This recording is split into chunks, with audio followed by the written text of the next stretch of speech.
Hi, everybody. My name is Jason. I'm Caden. I'm Jaden. I'm Nicole. I'm Ian. The Torah channel. And if you're catching us, I think we're going live across the platforms.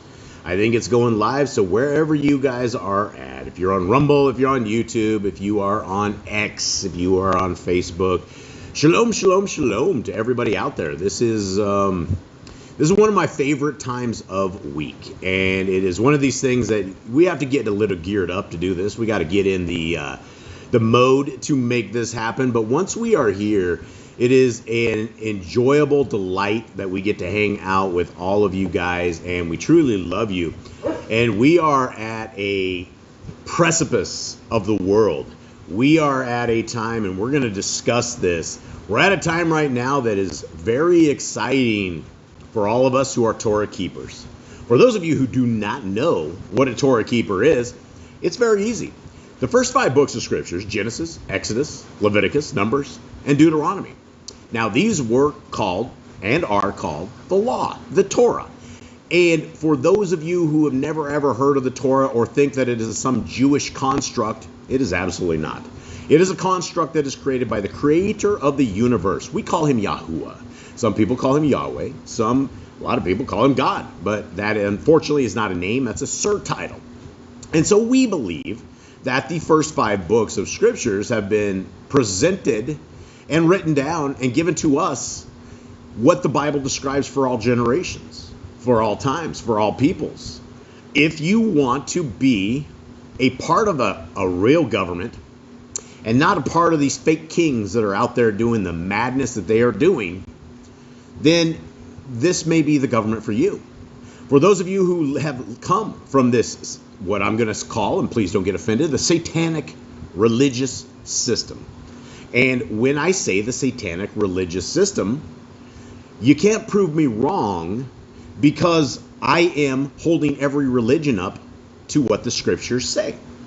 So you can give me any one of the 400,000 different religions that are out there, and they all are contrary to what the actual scriptures that we have been given said. So if that is contrary to the words of our Creator, then by default, we would have to say it's satanic. It is something of the devil. And so as we begin into this reading and this worship and this time with all of you guys out there, we're going to go over these laws, statutes, and commandments here in about 10 or so minutes after we get done with some praise and worship. And these laws, statutes, and commandments, I will tell you, will start a fire in your soul. They will start a fire inside of your heart. Your life will never, ever be the same. If you run a family and you begin this Torah path, it's all going to change. What you know will change. How you feel will change. And the lies of this once saved, always saved abomination, they're going to be taken and put in the trash. And you're going to realize very, very soon that those who are part of this covenant path are very much in a set of rules and regulations that our Creator has given to us. Now, we can be pompous and we can be arrogant and we can say we don't need these commandments, these things that make our lives better, these great knowledge vats of incredible information. By default, when you say you don't need them, then your daddy is Hasatan. Now, I don't know anybody that says, okay, I want my dad to be Satan, unless we're talking, the Epstein class, the people right now that are taking us into Armageddon. So here we are in a perfect time of this world for every single one of us, where literally the world is going to be on fire in a way that especially in Americans with a media blackout, have no idea what's going to go on. So as we get through the praise and worship, we're going to talk a little bit about what we can do as Torah keepers to prepare for these fake kings that are doing all of their madhouse of injustice across the world. And what does it mean for us, and what does the future mean for us, and how do we prepare ourselves for such an endeavor? So with that, guys, we are going to get into some praise and worship right here. Actually, Kate, will you open us up in prayer first? Before you do that, people are saying they're having spotty sounds. Spotty sounds. Uh-oh. So I don't know. All right, well, let's see what we got. Let's restream this. Hello? Oh, it's because of this right there. Oh, look. Chat is ready. Display message. Okay, we are in.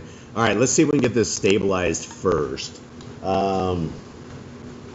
Yeah, I don't see anything over there. So let us, guys. Can you anybody pitch in here? What do you got? Are we good? Are we? It's what you guys got? I don't see. Why is our chat? Anybody out there? We got nothing yet. And nothing yet. All right. Well, we are going to continue on. Hopefully, this will stabilize up. Hopefully, this will do something good. Cade, will you please open us up in prayer? Father, we thank you for this Shabbat. We thank you for bringing this family all together, united from across the world. We thank you for your appointed times. We thank you for a day you set apart just for us because you knew we would need this rest. A day that you care about us so much, you gave us to rest and you gave us to separate from the rest of the world. We thank you for your Son. We thank you for your Torah. We thank you for your feast days and your appointed times. We ask that your Ruach is upon us, that your Ruach guides us today, that it opens our eyes to see what you want us to see, that we're able to learn from your Torah the most we can as we go dive into your word today. We thank you for all. In Yeshua's name. Amen. All right, so here we are. Let us get into this. Is it too loud? Yeah. Is that what it is? Turn it off all the way. Go ahead and just kill it. Okay, here we are, guys. And so was that the cutting in and out? I guess so. They said they can hear it, but it sounds like a vibrating sound or wind blowing in the background. Okay, sorry, guys. Yeah, it's because our humidity here is like 95% humidity, and so it can be like 70 degrees and it feels like 115. And so we got the fan off, and so we are going to do a little sweat chamber here with all of you guys. Hopefully this fixes this. Hopefully this clears this up. There we are. Okay, we're seeing here. Great here. All right. Shabbat shalom, everybody. Okay, let's do it. Let's get into our praise and worship.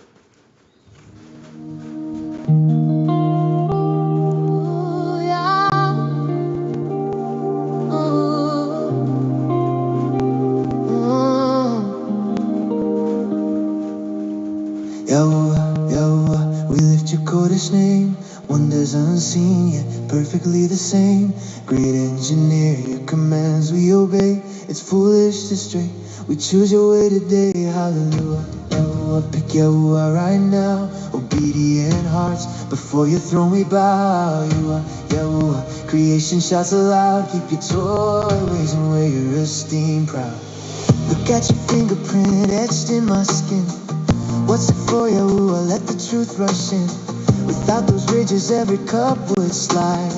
Hands like glass, no grip, no hold, we'd cry. But you caught friction, treads like tires on the road. So I can hold your promises, never let them go.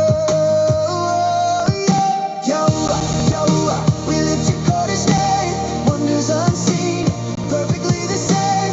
Great engineer, your commands we obey. It's foolish to stray, we choose your way today. Hallelujah, Yahuwah, pick Yahuwah right now. Obedient hearts, before your throne we bow. Yahuwah, Yahuwah, creation shouts aloud. Keep your Torah ways and wear your esteem proud. Formed in the womb in week 10 to 15 high. Bicycle cells buckle, Turing patterns collide. Even identical twins, their prints never align.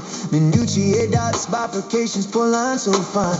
Billions alive and still no true designs. All yours divine. Yahuwah, Yahuwah, we lift your Kodesh name.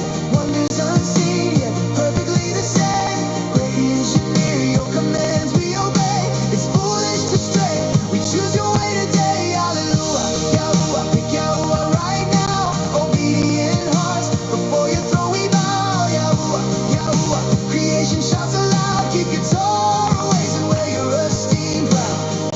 Imagine life without them, total defeat. But you gave us perfection, touch so sweet. Sensitivity, height and texture as we feel. Koala echoes it, yet humans reveal. Your signature never changes from birth till we're gone. Permanent blueprint of the master engineer, you alone. Yahuwah, Yahuwah, we lift your Kodesh name. Wonders unseen, yet perfectly the same. Great engineer, your commands we obey. It's foolish to stray, we choose your way today. Hallelujah, Yahuwah, pick Yahuwah right now. Obedient hearts, before your throne we bow. Yahuwah, Yahuwah, creation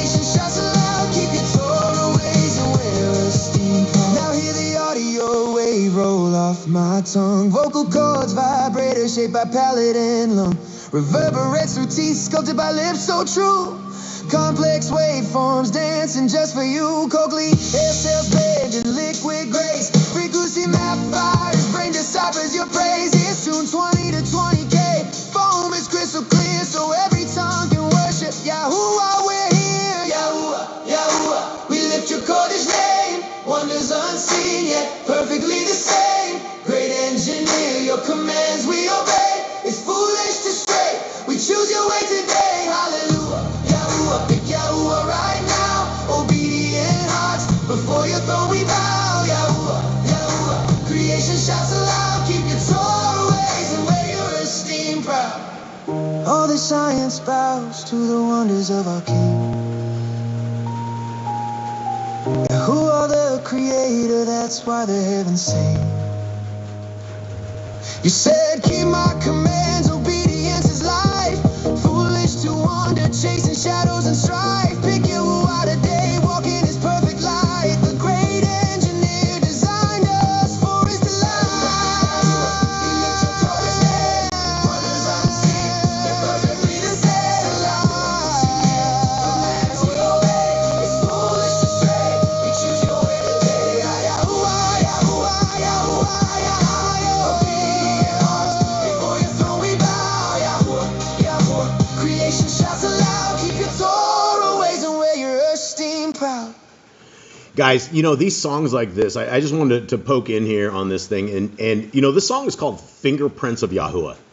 And, you know, the songs that come out of Yah Scriptures and the Torah Radio Network are things that are hopefully thought-provoking to everybody out there.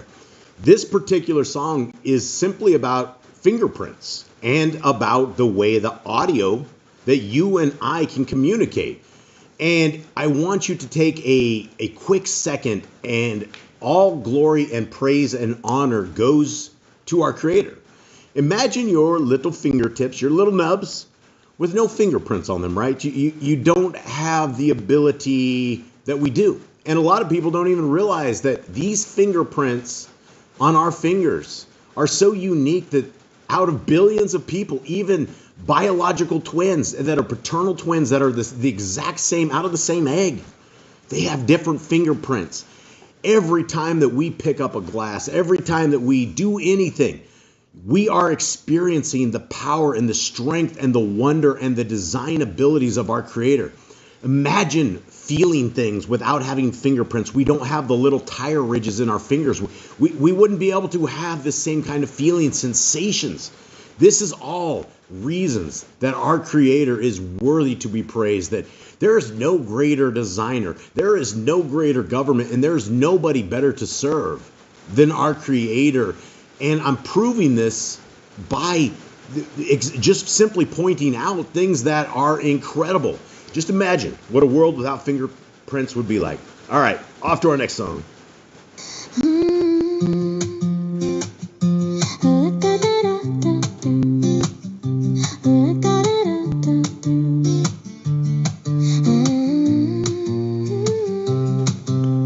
Look at the sky when the morning breaks light. Colors no painter could ever rewrite.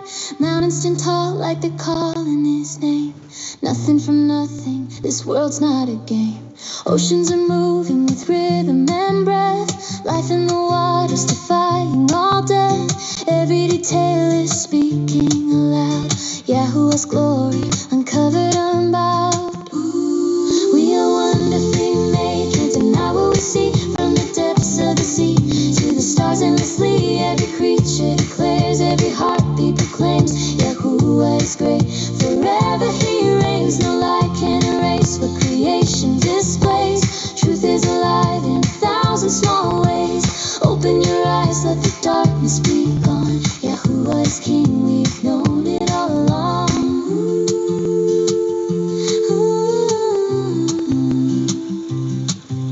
Giraffe stretching high with a neck reaching skies. Anteater craft is so perfectly wise. Dolphins that dance through the waves in delight. Fish clothed in scales, shining silver in light. Birds in the shower, men with bones made so light. Lifted by design into effortless flight. Every design has intention and plan. Not random chance, but the work of his hand. Ooh, we are wonderfully made. Can't deny what we see from the depths of the sea to the stars endlessly. Every creature declares, every heartbeat proclaims, Yahuwah is great. Forever he reigns, no light can erase what creation displays. Truth is alive in 1,000 small ways. Open your eyes, let the darkness be gone. Yahuwah is king, we've known it all along.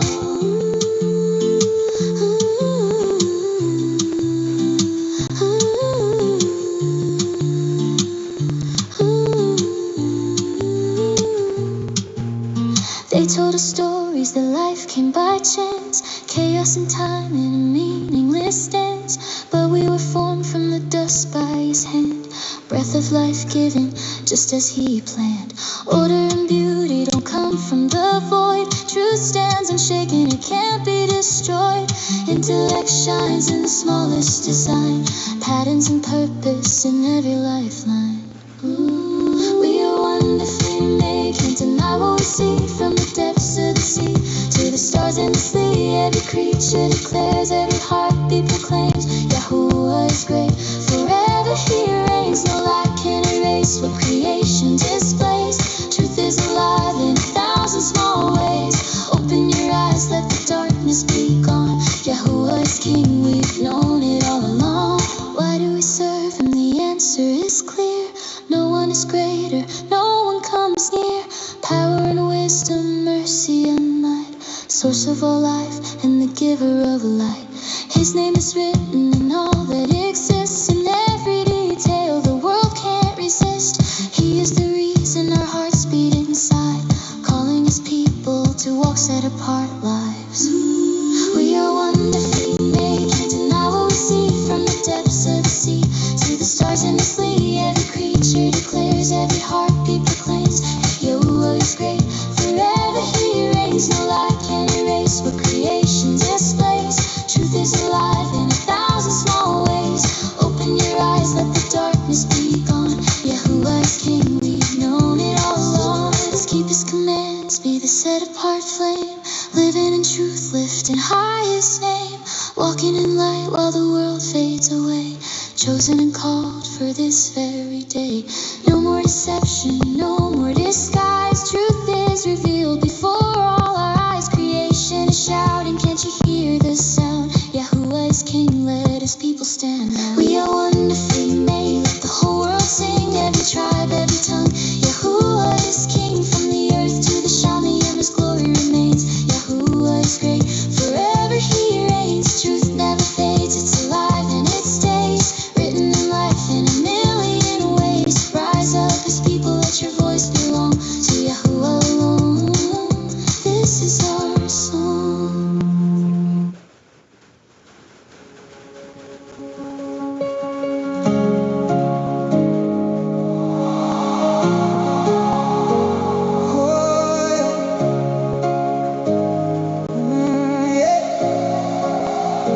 Under the wings of Torah, I'm safe and I'm free. Yahuwah, obey your word is where my ruach wanna be. Living set apart, yeah, we different by design. In your statutes I shine. This love is so divine. Woke up to the sunrise, opened up my scroll. A world chasing trends, but I'm chasing after your soul. They say conform, I say stand on your law. To him in my veins, got that cold death fire raw. Under the wings of Torah, I'm safe and I'm free. Yahuwah, obey your word is where my ruach wanna be. Hey,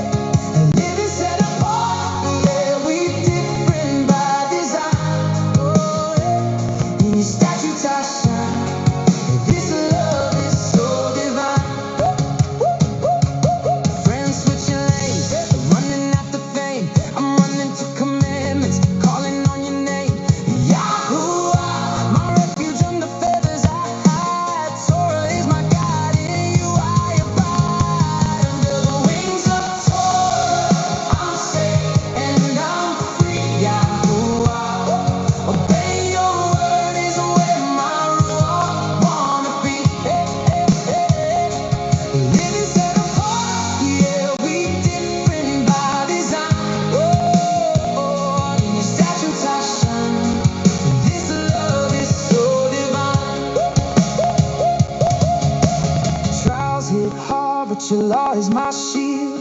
Culture pulls left, but your way is the field. Feast on my calendar, Shabbat my reset. Set apart life, best decision, yeah. Under the wings of Torah, I'm safe and I'm free, Yahuwah. Obey your word is where my ruach wanna be.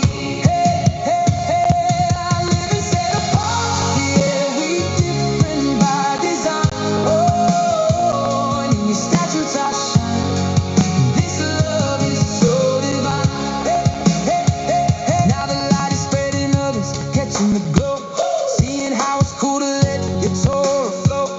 Whole generation rising different and bold. Under your wings we shine like pure gold. Under the wings of Torah, I'm safe and I'm free, Yahuwah. Obey your word is where my ruach wanna be.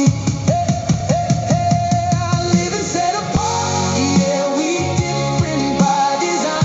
Oh, and in your statutes I shine. This love is so divine. Oh, no more chains. I'm free in your ways. Hallelujah. Lifting praise every day. In your shadow, I rest on your promises. I stand, Yahuwah. Forever this is the plan. All right, everybody, that is our praise and worship. So we are, for those of you guys that want to get into a little bit more, at 1:30 today, we are going to be doing another stream. It is a live stream. We just hang out. We have a bunch of what we call Kodesh lyrics, different songs, stuff that has never ever been played again. And we are going to hang out and jam with any of you guys that want to hang out on the rest of the Shabbat. So 1:30, guys, join us today. And every Thursday, we have a jam session every Thursday where we start playing some of the newer music and various things that I have put together during the week. And so join us on Thursdays if you guys want another praise and worship time. And so, guys, let's get into this. And we're going to go over this thing called the Shema. And if you have never been a part of this reading before, understand that we love this particular verse. And the Shema, what it actually means when you say Shema in Hebrew, it means hear and obey. It's not just a hear thing, right? We live in this world of religious system, and everybody seems to hear, right? Everybody seems to hear what, I've nicknamed these greasy style pastors that are in these 501c3s. I call them the greasers because they will absolutely take you down, and they will make you dirty, they will make you vile, and they will mess your soul up. But at the end of the day, it's actually up to the persons whose soul it is to choose whether or not to follow these style of greasy people that are telling us lies from these pulpits as people are paying them. So guys, as we go through the Shema, and Jade, please make sure you read this real slowly as you do this. This is for all of us today. And for those who don't understand who the identity of Yisrael is, we're not talking a bunch of Turks that are over in the Middle East that are taking us into the apocalypse. We are talking about those people who choose to obey the laws, the statutes, and the commandments of our Creator. Now, we live in this really, really deceptive world that everybody thinks that there's a group of people that are God's chosen people. Like you can pick up a rabbit foot and rub the magic rabbit foot, and these are God's chosen people, right? We don't understand that to be considered a chosen people of the Most High, there are regulations to do. This is not a bloodline thing. This is not I was born back in the days and my family has run up and we are all like, we have a little bit of lineage of something from back in the day. Because when you read the Torah of our Creator, there is no qualifications that are outside the Torah. If you keep the laws, the statutes, and commands, then there you go. There's some sound effects, right? You keep the commands of our Creator, you are invited into the family.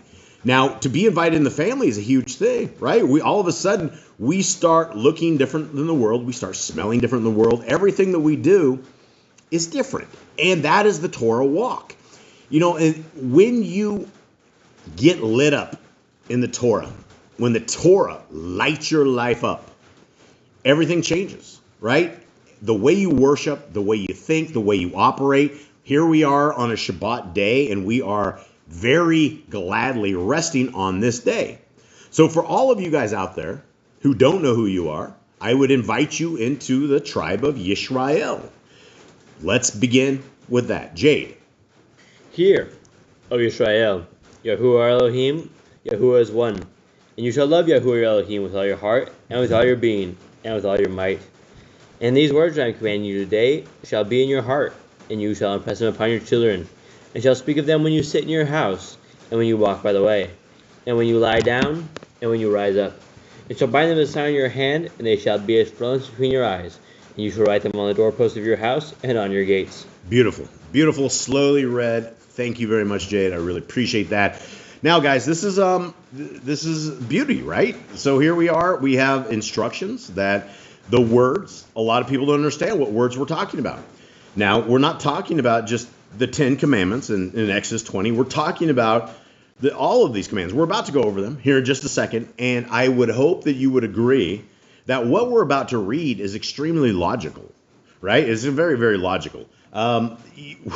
We live in the world of laws, and the world of laws are things like jaywalking, right? If you need to cross a road and you don't go to a crosswalk and you cross the road, you could get a ticket. You could get fined. You could get arrested. There's a lot of bad things that can happen, right?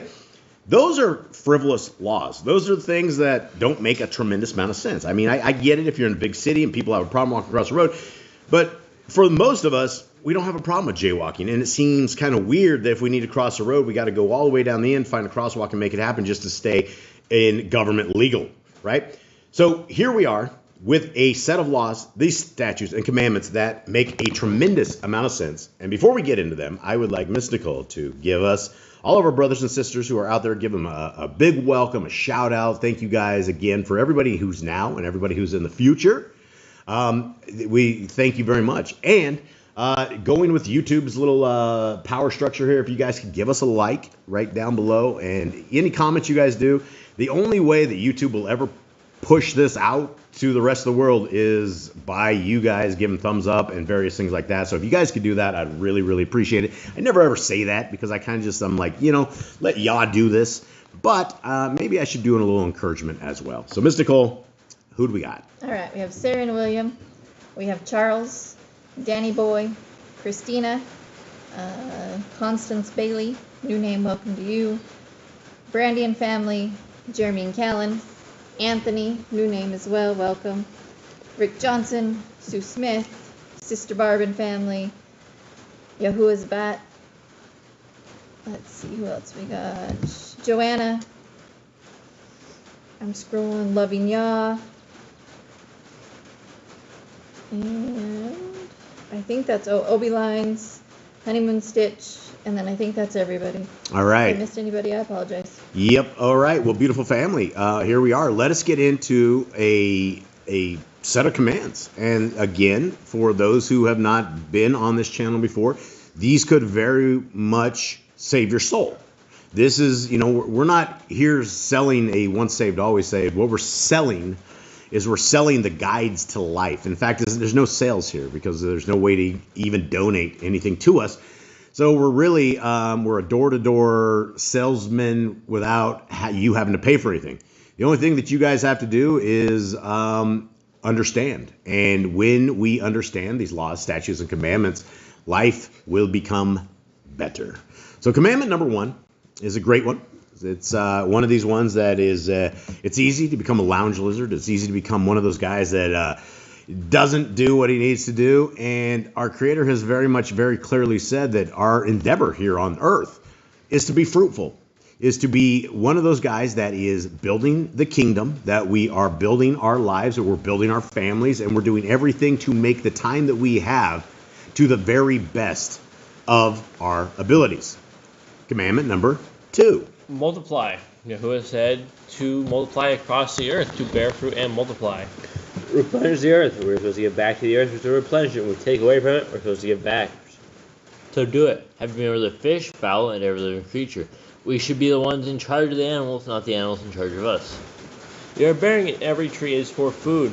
Yahuwah gave us these commands in the garden. He told us to eat these certain plants, eat these trees. It is what we had before we ate meat. Man and woman should build their own families. Man and woman are supposed to leave their parents and they're supposed to start a new family. They're supposed to build their own families and multiply. Master sin. We should be the one in charge of sin. We should not let sin control us. By mastering sin, we can do that by keeping the Torah. Every clean thing that lives shall be food for you. After the flood, Yahuwah gave this command to Noah, and he said, you can eat the meat that is clean, and that is why they took 7 of the clean animals and 2 of the unclean animals. Do not eat the blood. Yahuwah says there is life in the blood, and we do not want to eat the blood. The blood is sacred, and if you eat the blood, you are a very wicked person. What the Satanists do, they eat the blood, and blood is what Yahuwah wants us not to eat. Cook it completely out of your food. Walk before me and be purged. We should strive to be purged before Yahuwah in everything that we do by keeping these commands. Guard Yahuwah's covenant, laws, statutes, and commandments. The most repeated command in all of the scriptures. It is one of the most important ones. Yahuwah wants us to guard what he told us. He wants us to do as he said, as he gave us these commands. These are for all generations. Every male shall be circumcised 8 days old. Yahuwah there's a covenant between the males and him, and this is the covenant, the sign of the covenant. Teach your children the commands and guard the way of Yahuwah. The Torah should be passed down through all generations. It shouldn't just stop at one generation. Remember Yahuwah's name for all generations. Yahuwah said to remember his name. When we call him God or we call him Lord, we are forgetting his name. His name is Yahuwah. He gave us his name in the burning bush. It is to be revered for all generations. Keep the Passover, Pesach. It is the first feast of the year. It is the first important thing of the year, first holy to Yahuwah. And he says to obey every single year. Keep the feast of unleavened bread, the festival of Matzah. This is where you take all leaven out of your house, and at a point in time that we are currently in. There's one Torah for the stranger and the Hebrew. It does not matter where you are from, where you are going. It does not matter what bloodline you have. If you want to be part of Yahuwah's family, if you want to be part of Israel, you are to keep the same Torah as the rest of the people. Sanctify all firstborn to Yahuwah. They are supposed to be anointed for Yahuwah, the firstborn. That is Yahuwah's. We chose his inheritance, and he wants the firstborn of everything, whether it's animal or human. There are no mighty ones before Yahuwah. The only person we should worship is Yahuwah. We shouldn't worship any false gods. You shall not make any graven images. Yahuwah is a jealous Allah. If you make graven images, you are enraging him. You are only to worship him and him alone. You do not bring Yahuwah's name to naught. You're not supposed to take his name in vain. You're not supposed to swear by his name falsely. You're supposed to honor his name, and if you bring his name to naught and make it useless in your life, then you will be taken outside the city gates and stoned. Keep the Shabbat, the Sabbath. Like we're doing today, we're supposed to rest. You're not supposed to work. You do not cook.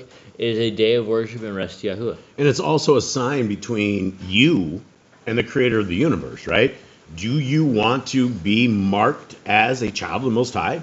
Right? These are the things that when people from the nations look and they see us wearing tzitzits, they see us keeping Shabbat, they keep us literally keeping the Torah. This is how we are known. This is our sign, right? Are we the legitimate children of the Most High? Honor your parents. Huge thing, right?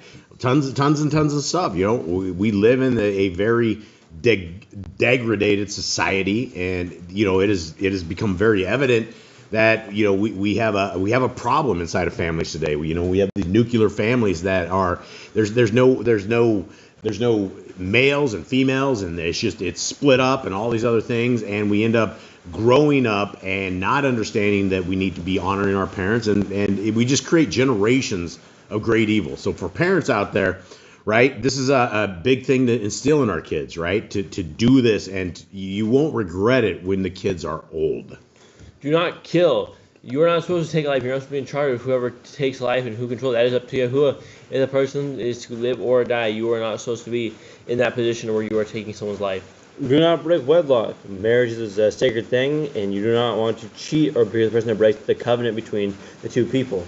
Do not steal, right? This is out of the Ten Commandments. We know that we're not supposed to steal, but there's a lot of ways that people steal, right? People will steal grapes out of the store. They'll steal, all these little things, but every one of these things are a part of this honor system that the creator of the universe wants us to have, right? The creator wants his society to be a Kodesh, a holy society. People that are unwilling to rip their neighbors off. They're unwilling to do the things that we live in these societies doing. Do not make false accusations against your neighbor. Yahweh has so many commands in honesty. He wants honest people. He hates the people that are dishonest and evil. So he said, do not make any false accusations against your neighbor. Do not covet anything of your neighbor's. Anything that does not belong to you is not yours. Don't lust after, don't covet it. It belongs to someone else, and if you don't have it, well, that's that. Do not make an altar from rock that a tool has touched. And also at the same time, we have altar commands about not going up to the altar by the steps. And so these are, for probably for older generations, but at the same time, though, it's going to be the same commandments because we will have altars. We'll definitely have altars in the kingdom to come, for sure. And so these are the little tiny things that we are supposed to do. And there's been issues throughout, there obviously people are going up to the altars by the steps, or enough that this is something that the pagan society were doing. So, we do have commands not to do this. If a man steals cattle, he shall restore it 5 times. Back in the day, that was probably the only thing the person had as a livelihood was the cattle, raising cattle and dealing with cattle. And if you stole it from him, you were taking his livelihood, and that's why you were restore it 5 times. Yahuwah's laws for criminals. There was a certain set of laws for criminals, whether they are innocent or guilty, the cities they run to if they are innocent, and the punishments they have if they are guilty. Do not lie with beasts. This is an abominable act. This is something Yahuwah said to stay far away from. He does not want people near this. And if you do this, you will stone that person and the beast. No sacrifice to other Elohim. The only person who we were supposed to sacrifice to was Yahuwah. Even though we don't sacrifice anymore, but if we did, it would only be to Yahuwah. Do not oppress a stranger, fatherless, or widow. Again, the rules in a society that, wouldn't you guys want to live in the society, right? Imagine you become a widow. Imagine you become fatherless, or you're a stranger in society. If you want to be a part of Yah's kingdom, these are the kind of qualifications that all of us have, right? We look on those who are broken, busted, the ones who need help. And this is the way of the Torah. This is the way of the creator of the universe that people are taken care of regardless of their positions in this world. Do not charge your brother interest. If your brother can't ask you for money and you were able to provide for him, you're supposed to give to him without interest. You're supposed to give to him with a good heart and not expecting anything in return because you are there to help your brother. If you borrow your neighbor's raiment, return to him before sunset. If someone gives you their raiment, it's their clothes that keeps them warm at night, just give it back to them. Don't let them go of the night going cold. Do not curse the ruler of your people. It is talking about when a ruler was chosen by Yahuwah to rule a people and not a satanic orange man. We're all agreeing over here. Yeah, okay. That was you didn't see that coming. Do not eat what is torn of any beast. If you find roadkill, you find something you're supposed to live, you're not supposed to eat it, but it probably brings diseases and plagues, and Yahuwah is protecting you from some sort of great sickness. No false report. We're supposed to be honest in everything that we do. Everything we do is supposed to be honest about, and if you've made a false report about someone or something, you are sinning against Yahuwah. Do not follow multiple evil. If you see people doing wicked things, don't follow after them. Just stay in the Torah. Guys, and this is something I'm going to talk about after the commands, but we're living in a world right now where, and I know it's not the American people, but it is the country of North America that is bringing us into Armageddon. And for those who do not know, we have waged a war on false reports. We have waged a war, and we are following a multitude of evil. Everything North America does as a government right now is against the Torah. Everything. And when you are waving your little flags and when you are cheering on the destruction of a sovereign country, you're breaking Torah, right? You are not loving your neighbor as yourself. You are not doing righteously. Can you imagine trying to minister to a group of people that you've taken a baseball bat and you went and beat them up, right? Imagine that. You go into an alley and you take a bat and you beat up everybody in the alley, and then you sit down with your Bible and you say, hey, let's read some Torah commands. And these people are all like bloody and beaten and everything. And will they ever listen to you? No. Have you done anything for the kingdom of our Creator? Nope. But we are in the season of sacrifice, my friends. And we will talk about this here in just a second. But again, all of these government agencies are breaking all of these Torah commands right before our eyes every single moment of every single day. And we need to make sure that we are separating ourselves from these satanic governments and understand that these governments are not ours. We are captives in the four corners of these worlds. We all grew up in this Babylonian satanic system, and unfortunately, it appears as if we are at the edge of eternity. We're at the edge of time. This is stuff we've been looking for. Continue on, fellas. Do not judge righteously against the poor. If you have someone that is poor and you have someone that is rich, you are not supposed to favor the one that is rich for expectance of getting something out of that. You are supposed to judge correctly. You're supposed to judge according to the Torah, which is fairly and equally. Bring back your enemy's cattle if you find it going astray. A cattle is not your enemy, and this is a good deed you can do for your enemy. Maybe break the grudge you have with him. Help the animals of your enemy. If you see your enemy's animal have problems, help it out. It is not your enemy. Stay away from rumors and gossipers. Again, we live in this nasty world of all of this. These aren't the qualifications of Yah's people, right? These dirty, who he said, she said, yada, yada, yada. It's not part of Yah's kingdom people, right? We have to align ourselves. And if we are in this, where we are, part of the Nosebook Society, the Facebook Society, and all these people out there running our traps, it's against the laws, statutes, and commandments of our Creator to do such a thing. Do not oppress a stranger. Love the stranger. If you have someone that is in your midst that is a stranger, that is not of your bloodline of Israel, you are supposed to take care of them. You're supposed to treat them as equal because they have the same Torah as you. Take no bribes. We should be fair in everything we do. We should have correct weights and measures. And if you take bribes, it messes things up. It makes what's I'm looking for. Messes up the rule of law. Yeah. It messes up the rule of justice, right? When somebody's willing to take, and that's the problem with all of these politicians, all of these people in this world that we are in right now. Unfortunately, the Epstein regime got blackmailed completely by the Mossad, and so here we are about to launch North America into a destructive war that is only going to hurt the people, all people worldwide. Continue on. Give your land rest in the 7th year, and the 7th year, in the Jubilee year, you're supposed to give your land rest. Don't grow anything. Let the land get its energy and its nutrients back. Do not mention any pagan names. We are supposed to stay away from mentioning pagan names because they are demons. They bring in curses, and Yahuwah said not to mention those things because we are not the pagan people. Keep the feast of Yahuwah. We are to keep the appointed feast that He has set for us, and we shouldn't be keeping the holidays of the regular people. We should be keeping Yahuwah's feast. Do not cook your goat in his mother's milk. That is corruption. That's not something we want to do. If you're going to boil a goat in milk, make sure it's not his mother's. Obey the messenger Yahuwah sends before you. If Yahuwah sent you a messenger, which might happen in the coming days, and it is proven to be Yahuwah's messenger, you're supposed to do as he says. It comes with a message from Elohim. And this is a part of this. What I want to touch on, guys, is that I know there's a lot of Yah-abiding, Torah-loving people in North America. But yet you have that other side of North America that is completely satanic, right? They have kicked the Creator out. They have all done this corruption. And now here we are in what is about to become a nuclear war. And nobody is going to be safe out of this. Nobody is going to be a victor. And what's going to happen is that at some point, things are going to turn dark around all of us, right? It's going to get very, very bad. I very much fear for North America based upon the actions of the leaders. But that brings us into something that is very interesting, right?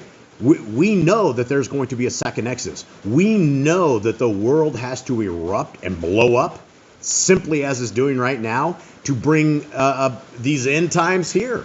And so here we are, maybe, just maybe, there might be a messenger that busts your door wide open and says, come with me if you want to live, right? And you're going to go, whoa, what's this? And you're going to see bombs falling as you are being exited out of this madhouse. So that's what I expect. I don't say any of this stuff to say Torah keepers are doomed. In fact, I see it quite opposite, that those who are serving our Creator are going to see some supernatural stuff coming very, very soon. It's an exciting time to be alive, honestly. So here we are. Continue on, fellas. Do not bow down to other Elohim. Another command that goes back to do not mention any pagan names. Do not bow down to any other graven images. We are to worship Yahuwah and Yahuwah only. Serve Yahuwah. He is the only one we are to serve, and we should obey Him and revere Him. make no covenant with other human outsiders of the land. We're not supposed to make covenant with if they are other mighty ones. We're not supposed to make covenant with them. If they do not believe what we believe, they are outsiders. We do not make covenant with them either. Do not use anointing oil on a normal person. Do not make or use perfume on a normal person. There were certain perfumes that we were supposed to use that was a holy perfume for the people of the Levites only, and if we were to do that, we were going to be cut off from the land. Do not eat the fat. The fat is full of toxins. It is where all the toxins from the majority of the meat goes is in the fat, and it is for Yahuwah. He enjoys the smell of it. Do what you say you are going to do. If you made a covenant or made a vow or a promise, you were to fulfill this promise until it was complete. Return what is your neighbor's. If you have something of your neighbors, if you see something of your neighbors lying around, you return to them. Do not steal it from them. And this is, again, the qualifications of those who are Torah keepers, right? In the Torah world, right, we don't want conflict, right? Such as this, right? If we borrow something from our neighbors and it ends up in our garage and we don't return it, it just becomes ours, right? We stole it, right? And all of a sudden our neighbor's like, well, this guy's a thief. I loaned him something, right? There's all these little things that seem logical, right? Like, okay, I borrowed my neighbor's stuff. I should return it. Well, we have that problem. The world is just like that. And so if you want to be a child of the Most High, these are the kind of things that you would expect to see from all of those people around you in the kingdom to come. Obey Yahuwah's dietary Torah, the laws of the dietary world. Now, number one, when people say all food has been made clean, that is a lie. Well, here's the thing is pig, shellfish, horse, zebra, they were never part of the word food. They were never part of the food dietary laws that we have. So when people say all food has been made clean, you can go, okay, well, if that's the case, then Leviticus 11 tells us what food is considered. Because pig is not considered food. That's a toxin. And the people of our Creator, we don't poison our systems. We're not okay eating parasites and worms and having trichinosis and all of these other ailments that everybody else who's like, okay, let's eat the pig, right? That is part of who we are. We don't even look twice, right? If somebody offered you a pork rind or a pork chop, you're not even going to consider it. You're not even if you're starving to death, right? If you're starving to death and somebody offers you pig, it's better to starve to death than to defile your system with food that is not considered food. So we all have a dietary law, regardless of what the so-called satanic Christian religion will say, where they will take you downstairs and feed you some potluck poison when they're done worshiping on the wrong day. Women's time of separation, right? We give them time. We give them space. We give them... it's not a bad thing. Women going into their cycle. It is a just like the moon coming up and the moon going down, the full moon, all of this stuff. It's one of these things that instead of looking down at women who are cycling, it's something that they need to be supported, right? All of us men have zero idea what it's going to be like to go through a women's cycle. And every single man that thinks they can handle it, I would bet against that. I would bet that every single one of you guys are going to fall by the wayside, us men, that think that we are like, okay, we can handle this for 7 days. Okay, I don't wish that on anybody, right? That is a problem. And so as we understand and give love and caring and compassion to our females in our lives, it's one of these things that it happens. And so let us not make it worse on the woman and the entire, look at how this is. What country was it the other day, guys, that I was telling you about? They actually have it now, a women's cycle. Wasn't it Kenya or somewhere? I think it was in Kenya. Zambia or something? Zambia, I can't remember where it is, but they officially basically said, was it 2 days a week or something, or 2 days? 2 days. It's not enough, but it's a great start, right? They give their women at least 2 days off during cycle time, right? Imagine that. You can stay in bed when you got these horrible cramps, when life is like just feeling like you're getting beat up. You could actually just stay away from the rigmarole. That is amazing, and these are the kind of things that in the kingdom to come, hopefully there's no cycles, but in the kingdom to come, I mean, these are the rules and regulations that we have because we love our citizens of the kingdom. Continue on. Obey Yahuwah's hygiene laws. There was a set-apart hygiene law. If you touched a corpse, if you touched blood, if you got dirty, because getting unclean was a regular thing for the people of Israel. There were sacrifices, there was death, there was cleaning, there was all sorts of stuff, and how to deal with it. Yahuwah gave you a specific set for how you deal with each thing. And we get done dirty all the time. I mean, it's not just a thing from back in Israel, right? These hygiene laws apply to us today and for all times. Next. Keep the Day of Atonement, Yom HaKippurim. This is where we are. It's the day of repentance, where we are to afflict our being, which is usually done by fasting. Do not uncover the nakedness of your family. That is a sin. Who said this is a sin? Stay away from that. The man who uncovers the nakedness of his family is cut off from the land of Israel. Do not take your own sister of her wife. Learn this through what happened to Yaakov, where he married 2 sisters, and there was basically war in the family the entire time. Do not lie with a woman in her uncleanness. It goes back to the other one, right? It's the same kind of thing. Men respecting their women and trying to stay not abominable. And this is what it is, right? We have rules, we have regulations, and when you look at these rules and regulations, they make a lot of sense. If you look at this, let's toss the laws on the cross, let's nail them to the cross, that makes no sense, right? That makes nothing, right? Because everything that we say here, when you nail the laws to the cross, are completely opposite. So we are not only violating everything around us, but we are becoming very unclean people in the eyes of our Creator if we don't follow the commands. You should not sacrifice your children to Moloch. You shouldn't be sacrificing your children at all, but there was such an issue back in the day where Moloch was getting child sacrifices. To this day. And they still worship Moloch. They still celebrate him and give their children up to Moloch, and that is a sin. Who said, do not sacrifice to Moloch. Those who sacrifice their children to Moloch should be stoned and put outside the gates. Yeah, and in fact, I mean, if we were a righteous country, the United States of America, we know that Mr. Rump and Pam Bondi and all of these other people were sacrificing Hillary Clinton. They literally said in these emails they were sacrificing things to Moloch. So, there's nothing new under the sun, right? These demons are still doing this demonic stuff and, harnessing the power of the dark side with their dark arts. Stuff we don't do. We don't even want to be a part of this. One of Epstein's alternate emails was Moloch. Moloch? Yeah. So well, he also Moloch. His bank account was called Baal. Or it's called the Baal. And so, yes, they're like, yeah, we're withdrawing money from Baal. It's like a sick joke. The Satanists it's such a sick joke for these guys to be as deplorable as possible, to be the most depraved, sick freaks that are out there. And that's the Satanists, guys. That is truly the satanic world. That takes us to do not be a sodomite, right? We had an entire town back in the day, and you look at Sodom and Gomorrah, and these guys are angels. I mean, these guys are angels compared to today's society. Look at L.A. Look at Vegas. Look at all these things, right? Sodom and Gomorrah is literally saints compared to the world we are in today. And so here we are with more directions, and people go like, well, why don't you want to be a sodomite? Well, you're breaking more commandments, right? You're not multiplying. You're not being fruitful. Yahuwah made Adam and Eve. Not Adam and Steve. There's no Adam and Steve. So we gotta stop this madness, and we gotta get back to the real basics. Continue on. Be Kodesh, be holy. Yahuwah said you are a set apart people. You should be Kodesh. You should be a set apart nation. Do not reap the corner of your field. You should not glean your vineyard. You are supposed to leave the corners so the poor, the fatherless, those who need food can go in and get food. Do not deal falsely to defraud your neighbor. You're supposed to be honest in everything you do, and if you're dealing falsely or defrauding him, cheating him somehow, that is wickedness. Do not lie or be a liar. More commands in honesty, more commands in being an honest nation. And Yahuwah said, do not lie or be a liar. He wants the truth and nothing but the truth out of his people. Pay your workers for the day's wage they are due. If someone works for you and you promise them a wage for what they did, give it to them. Do not withhold it from them. Do not harm the disabled. I don't think I need to really say this, but obviously I do, because it is a commandment in here.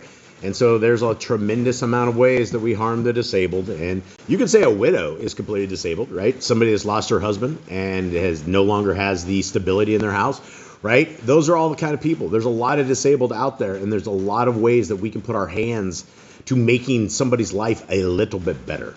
Do not endanger your neighbor. Very important, right? This is one of these things that you don't chop a tree down and kill your neighbor. Our Creator has set up a way forward that we contain ourselves, right? If you're doing something and you're chopping a big tree down, right? Then you get up in the tree and start chopping little bits at a time instead of going at the very bottom and chopping the tree down, knocking it over, killing everybody in your neighbor's house. These are the kind of things that we think about because of the Torah. We don't just think about ourselves and the big tree that we're trying to get down. We think about, what are the effects of what we are doing. Continue on. Do not hate your brother. You are supposed to love your brother. Your brother is your family. He is your blood. He is your people. He is from Yahuwah. You're supposed to love him as well. Rebuke your neighbor for his sin. If you see your neighbor doing something, tell him about it. Get him to stop doing it. Tell him about the Torah. Love your neighbor as yourself. You're supposed to love everyone equally. If you do it for yourself, you do it for your neighbor. Don't hate your neighbor. And dropping bombs on a sovereign country because 40 years from now they may come over and do a car bomb or something like that, right? This is not loving our neighbor as ourselves, right? We are destroying what is left of the world, and nobody's stopping Mr. Rump. He's lost his mind, and Armageddon is really where he wants us to be. Do not diverse your cattle. If you raise cattle, you are supposed to keep the breeds separate. You are supposed to not mix them because it creates weird genetics. Yahuwah said he does not want some weird animals running around. Do not mingle your seed. When you have vineyards or crops, you're supposed to keep the seeds far apart so they don't mingle and create strange hybrids. Do not mingle linen and wool. When you have these two fabrics together, they create a vibration that is extremely harmful for your body. Do not lie with a taken woman, right? This seems basics, right? You have a wife, you are loyal to her. You're not. This is ridiculous. We live in such a depraved society where this is actually like big news. Oh, you shouldn't lie with a taken woman. No, it's called adultery. It's called a death sentence. In the proper community, when you cheat on your spouse, that is a death move. So as you guys think that there's probably a better woman or better man out there for you, remember that your sin is death. And that not only are you, death is the best thing that should happen to you, because there's a lot of other things that you'll start generational curses by this, right? Imagine you cheat on your spouse and you ruin your entire family, and your kid grows up and starts murdering a whole bunch of people because he didn't have family, right? There's all these little things that we do inside of these Torah commands that if we don't do, it creates a snowball effect. And sometimes we don't see these snowball effects. We don't see the damage we have done for generations to come. But yet at the day of accounting, you want to know who's going to be responsible? Us, because we have done these terrible things and we were not understanding of the Torah. Continue on. Do not eat the fruit of the trees for 3 years. When you go into a land or when you plant a tree, you're supposed to let it grow up and have its nutrients for 3 years before you start processing its fruit, before you start taking its fruit. Do not practice sorcery. You're supposed to stone those who did sorcery. You can't do that anymore, even though there are still a lot of people who practice sorcery. And don't forget, Operation Warp Speed, my friends. The same fella that tried to kill off the world in 2020 is now trying to finish this off. So we have to understand what exactly we are seeing so that us as Torah keepers are going to be prepared the very best that we can possibly be. Do not round your beard at the corners of your head. If you want a beard, keep your beard. If you want no beard, then cut off your beard, but do not cut it off, do not stylize it. That is something that the pagans do, and we are not the pagan people. Do not cut yourself for the dead. If someone dies, do not cut yourself in mourning or sadness. Nothing to hurt your body like that. Do not get tattoos. You are supposed to keep your body clean. You are supposed to keep your body away from the tattoos, and you are not the canvas. You can get paper or like some sort of other canvas to paint on, but you are not the canvas that should be painted on. Do not prostitute your daughter. Something that shouldn't even be a command, but it is. Don't do that. It shouldn't have had to be a command. I mean, it's a great command, but it's crazy that we have to have this command because obviously we've been out there prostituting our daughters. Do not defile your temple. Guys, Operation Warp Speed. Oh, pop this stuff in your arms. Let's get rid of the colds, right? All of this kind of stuff. All of this. These are the sorcerers of this world, right? You look at Revelations. You look at what the pharmakia. It literally says that because of their pharmakia, they have destroyed the entire world. Guys, there have been probably 500 million of deaths since people started taking the jibby jab. And you have 10,000 different side effects that are noted. And you have an entire world that got shoddy, uppy. And so when you look, this may sound astounding. When you look at the number of dead And now the number of dead that is just about to happen under the leadership of Mr. Rump. Mr. Rump has done far more damage than Adolf Hitler has ever done. Now, before you pick up the rocks, I'm talking about a body count. Let's be realistic and let's understand that Hitler only had some millions. We are in half of a billion that Mr. Rump has been complicit with already. And it's hard to understand this because if you are in the North America, you are under a blackout of information.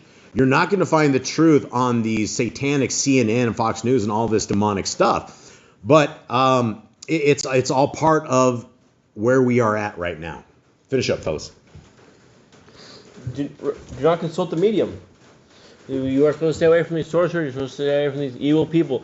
Do not get in with the demons. Respect your elders. They're older than you. They have been around. They have wives. You should listen to them and respect them.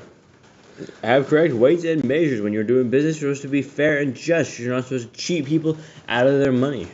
Do not walk in the manners of the nations. We are supposed to stay away from the nations and how they operate. We're supposed to stay away from their holidays and their days off and the evil they do. We are supposed to be a set-apart people to Yahuwah. Keep the feast of first fruits, Shavuot, Orgat, and Pentecost. We're supposed to take the first of our fruits, the first of our produce, and bring it to Yahuwah and give it to him as it is his. Keep the Feast of Trumpets, 𝐤𝐄𝐅𝐄. It is the day of blasting where you are supposed to blast your shofars, and it is a high Shabbat. Keep the Feast of Sukkot and 𝐉𝐄𝐄𝐅𝐿. This is a day where we set apart 7 days in a booth outside in remembrance of the days of Yisrael when they were out in booths. And 𝐉𝐄𝐄𝐅𝐿 is the high Shabbat. It is the high Shabbat 8 days after. If you blaspheme the name of Yahuwah, you shall be put to death. If you blaspheme Yahuwah's name, you are required to be put to death. You were not supposed to blaspheme our Creator. And if you did, that was a punishment. If you kill an animal, you must give him another. More correct weights and measures. If you mess something up, give him another one. Repay injury for injury. You are supposed to be just in everything you do. You're supposed to repay equally. If you do something, someone, you were supposed to have it done to you. Yahushua said, forgive your neighbor if they hurt you. But the command is to keep things equal. Honor the Yobel, the Jubilee year. We are supposed to take that year as a year of return, and it is supposed to go back to the original owner, and we are supposed to take those years off. Confess your sins to Yahuwah and repay who you've trespassed against. If you have sinned somehow, tell it to Yahuwah and apologize, ask forgiveness for your neighbor, and repay them however you can. The Torah being a Nazir, a special set-apart covenant, a vow that was made. If you were to go into Nazir, you weren't supposed to cut your hair. You're supposed to stay away from the vine, stay away from corpses and the dead. It was a special set-apart covenant to grow with Yahuwah. Wear zizi on the four corners of your garments, to wear the zizi, the tassel on our four corners, to remember the covenant with Yahuwah. The laws of who are touched a corpse. There are specific ways for once you were unclean after touching a corpse of how you could become clean again. Follow Yahuwah's law of inheritance. There's a special set-apart way of inheritance Yahuwah set up when 4 daughters of Noah, who was a Israelite, died in the wilderness, and they did not get the inheritance because they were daughters of the man. Yahuwah gave them the inheritance because whoever's closest to the dead gets inheritance. The law of keep your oath to Yahuwah. If you make an oath to Yahuwah, it must be kept. Do not add or take away from the word. Everything that was here, we should listen. We should not take away. We shouldn't pick and choose. We should listen to everything here, and we should not add to it either. Guard your soul. Your soul is the most important thing you have, and you are supposed to protect it with everything you have. You are supposed to keep it away from evil. You are supposed to grow it up in righteousness and holiness. Learn to fear Yahuwah. Part of guarding your soul is learning to fear Yahuwah, the reverence of Him, the respect of Yahuwah, to guard His commands. You shall love Yahuwah with all your heart. You should obey Him. You should listen to Him. You should revere Him. He should be on your mind at all times, and He should be the thing you love most. Bind the Torah upon your hands and the frontlets between your eyes. When you have glasses, these are special glasses. You're supposed to see the world through the Torah. You're supposed to see the world through the commands of Yahuwah, so you can cast correct judgment, so you can do correct things according to the word of Yahuwah. Write the laws on your doorposts. We're supposed to have the laws on our doorposts. We are supposed to be surrounded by the laws. The laws are supposed to be everything to us, and our lives are to be guided by them. Do not tempt Yahuwah. When Yahuwah said do not tempt Him, you are not supposed to do anything that would cause Him to anger. When Hassan was up with Yahushua on the mountain, He said, throw yourself down and have the angels come catch you. And Yahushua said, you are told not to tempt Yahuwah. do what is right and good in the sight of Yahuwah. Everything we do, we should base it by the Torah. Would this be something that Yahuwah wants? We should not do it as the way we think is right. Do not be afraid of your enemies. Yahuwah said he goes out to us to fight. He fights our battles, and having fear of our enemies is a lack in faith in him. Remember Yahuwah. We're not supposed to forget Yahuwah. We should remember him in everything that we do. Circumcise your heart. Just like the circumcision of the flesh, we are entering covenant with Yahuwah, and our hearts need to be clean. Cleave to Yahuwah. This is the cleave to Yahuwah season. This is the season of eyes open and understanding. We have seen, I guess, what you would call the apocalypse, basically the unveiling of what is out there. Prior to these Epstein files being released, nobody realized that Donald Trump was a baby rapist, Satanist, cannibal. Now that it's come out, and again, these are hard words to say, but guys, as Torah keepers, this is not our man. There's no hope in this. When you're sitting here chanting mega and saying those 4 letters, that is actually a satanic word. It is a second level inside of witchcraft. And so simply by saying the MAGA word, you are inciting witchcraft. So when you have seen the destruction of Mr. Rump and what he's willing to do, the things that he says, the vulgarity, the end of it, we have to understand that the world isn't going to make it too much longer. This is the very best time right now to cleave to our Creator. Now, how do we cleave to our Creator? Well, number one is we open our books. We start reading our scriptures every single day. We start seeking our Creator in prayer. All day long, from the time that we get up to the time that we go to bed, we are having dialogue with our Creator and talking to Him. Because that is one of the most incredible things that we have as human beings, is the ability of communicating with our designer. Who else does this, right? We have an incredible thing that we can literally talk to our Creator. And as we are getting there talking to our Creator, it's not just about talking to a Creator, it's about serving our Creator. How do we serve Him, right? We keep His laws, we keep His statutes, we keep His commandments. We start walking in these laws because this world is over. This world is never coming back from what is just about to happen in the next days, weeks, or months. And I will tell you that simply. And it's not out of fear, because I do not want any of us to live in fear. I want us to expect that we will see the promises of the Torah, that our Creator will save us in these times. That being said, it's maybe some very sketchy times for everybody out there coming forward, because what's happening right now, which we will discuss in a few, it's over. The world is over as we know it. So this is the time right now. This is the cleave to Yahuwah season. This is it. Right? There is no better time right now than to say, forget this world, forget these Satanists, these demons, and let us go to the real government of the Creator of the universe. Swear by His name. If you do end up swearing, you swear by His name. Come on, guys, keep it tracked here, guys.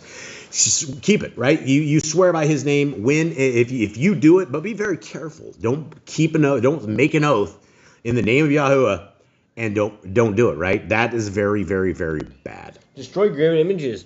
Wherever you're at, you are supposed to remove the graven images from around you. They are demonic. They are evil. You are supposed to burn the ground which they sat upon once they are destroyed. Do not make an idol of Yahuwah. The pagans do to their Elohim. Yahuwah does not want a physical form created for Him. He does not need one for us to worship. If He did, He would give us one. Rejoice in all Yahuwah has blessed you with. Every single gulp of air, every single drink of water, everything that you have comes from Yahuwah. We should praise Him in everything. Do not do what is right in your own eyes. This is literally the motto of this generation, right? It's been the motto of every single generation. We all do what is right in our own eyes. We all have our best life now. We're all saved at 8 years old, and we can do whatever we want. We're never going to lose our salvation. We can be as demonic as we want to be, watch whatever we want to listen to and watch and see, but yet it doesn't really matter, right? This is a problem in this society that, the TV has us doing what is right in our own eyes. All of this stuff, right? This is the time to cleave to Yahuwah. This is the time to do what is right in the eyes of Yahuwah. Do not hearken to the words of false prophets. If there's a prophet who comes by and they say things that are false, if what they say doesn't come true, do not listen to them. Do not make any baldness between your eyes for the dead. Another ritual the pagans did, which was shaving their eyebrows for the dead, and we are not supposed to do anything with the pagans. Do not eat any abominable thing. If Yahuwah did not tell us that we can eat it, then it is abominable. We do not eat unclean items or food. You shall give to a stranger clean food that died itself, but you shall not eat of it. If something dies by itself and is clean food, you are not allowed to eat it, but you can give it to the stranger who's around. Give tithe of your increase of seed year by year. As Yahuwah blessed your increases, he blessed your field. You were supposed to give back as a tithe, as a thank you to him, to give to Yahuwah, to give to the Levites. Laws of the end of the 7-year release. During the Jubilee year, there was a 7-year release. If you had someone enslaved, if you had property or something, it was supposed to be released on the 7th year. Do not borrow from the nations. Should borrow within your own people if you need to borrow anything. Do not do it from the nations. You enter into contracts and just things that are bad. Do not harden your heart, nor shut your hand from the poor. If someone is poor, we're supposed to help them. We're not supposed to leave them. We're supposed to harden our hearts and just shut our hands from them when they have their hands out. We're not supposed to, not help them. Guard month 1 of Yahuwah's calendar. This is the first month where the festivals happen, where the first feast happens. This is where we get Pesach. This is where we get the Feast of Unleavened Bread. We are supposed to guard this and hold this month in high regard. 3 times a year, all males shall appear before Yahuwah. Back when it was possible, all males would go to Jerusalem, and they would appear before Yahuwah on 3 of the appointed times. You shall make judges and officers in all your gates. When you had the land that was holy, when you had the people, the community that was holy, you were supposed to make judges and officers to handle with crime, to handle with judging, to help them with teaching the people, because that was their job. That was what they were supposed to do when they were learning the Torah. Do not plant Asherah poles near the altar. Shouldn't plant Asherah poles at all, but especially do not put them near the altar. There must be 2 or 3 witnesses to establish a situation. And this is the way of the Creator, right? 2 or 3 credible witnesses. This is how a community under Yahuwah is established. This is how we judge things. This is how we deal with situations, is based upon legitimate witness accounts of all this. Hearken unto the prophet who has chosen. If who has chosen a prophet, then we have to listen to him. We have to do what he tells us to do. Prophet test of Deuteronomy. There was a way that if what they said didn't come true, then they were false prophets, or if they did come true, then they were real prophets. Do not move your neighbor's property line. If you have a property line that's already set, do not go to push it back. Another command in honesty, another command in keeping things honest and true. How to deal with a false witness among Torah keepers. When there was a false witness among Torah keepers, you would stone them or do what to them what they wanted done to the other person. The first child who eat double portions. The first child who eat double portions take care of the family and the rest of everything. If your brother's cattle or clothes are lost and you find them, you must return them. Just like the cattle, if you find your enemy's cattle, you are supposed to bring it back. If you know who this belongs to, you are supposed to take it back to them. That is what Yahuwah wants you to do. He wants you to take care of the people around you. A woman shall wear it pertains to a man, nor a man wear it pertains to a woman. Men should not try and look like women, and women should not try and look like men. If you find a bird's nest with the mother and the babies or eggs, take the babies, but not the mother. This is a command in keeping life going. The babies cannot fend for themselves, but the mother can. So if you find babies on the ground or something happens, and where the mother cannot take the babies back, you are supposed to take them and deal with it, but leave the mother alive. If you build a new roof with a new house with a flat roof that everybody lived on, you must put a railing around it. Back in the day, people used to build flat roofs, and people would live on them. And it seems like some people fell off because they implemented the law where if you make a flat roof, there should be a railing around it, so people can't dive off. Do not be a prostitute. You should be a Kodesh person, and you shouldn't do that. Do not use dirty money. If you have money that is going for sacrifice or to be something you aren't supposed to use, you are supposed to keep it away from the holy things. You shouldn't use dirty money at all, even for sacrifice. I mean, you shouldn't accumulate dirty money. You shouldn't be using it at all. You shouldn't have a way of getting dirty money. Yeah. Do not the law of divorce. Right, there is a law. There is a law. A lot of times, marriages don't make it, and so in that event, there is a law. But we also know from our Messiah that it was never ever supposed to be like that, because it was the hardened hearts. The reason that people have divorces is because they don't have the love anymore, right? And that's the sad thing. And so there is a law of divorce, but obviously we shouldn't be there. Do not take a person's millstone for a pledge. Back in the day, the millstone was one of the main ways of getting food, making money. If you took that in a pledge, they would have nothing that they could do. If you lend to your brother, do not enter his house to get your payment. He must return to you. Return his clothing before sunset if that was his pledge. If someone pledges something to you, or you pledge something to them, you're not supposed to force yourself into their house to get your payment back. They should bring it to you. And if they pledge the clothing to you, you need to give it back before sunset. Do not oppress a hired servant that is poor and needy. Someone that has already gone through a hard time does not need you to oppress them even more. You're supposed to take care of them. If they are a hired servant or a slave, you are supposed to treat them with kindness and generosity. You are supposed to be kind to them. And that is how Yahuwah wants you to treat the people. How he wants you to treat the stranger. He loves his people, and he wants you to love his people as well. Every man shall be put to death for his own sin. The children are not put to death for the sins of the fathers, and the fathers are not put to death for the sins of the children. Do not go back to the forgotten sheep from the field. There was a stranger, fatherless, and widow. If you are done with your crops and you are taking stuff in, if you forget a sheaf in the field, obviously didn't need it because it's not important, so leave it for those who do need it. Do not muzzle your ox when he treads out grain. If you have an ox that is plowing the field, he needs to eat too. Do not muzzle him so that he loses his power. You are supposed to feed him too. If your brother dies and a child, you shall take his wife and name the firstborn after your brother. If your brother has a wife, but they've had no children, then it's your job to raise up a child in his place. At the end of 7 years, you are to read the Torah, the Feast of Sukkot, the Feast of Tabernacles.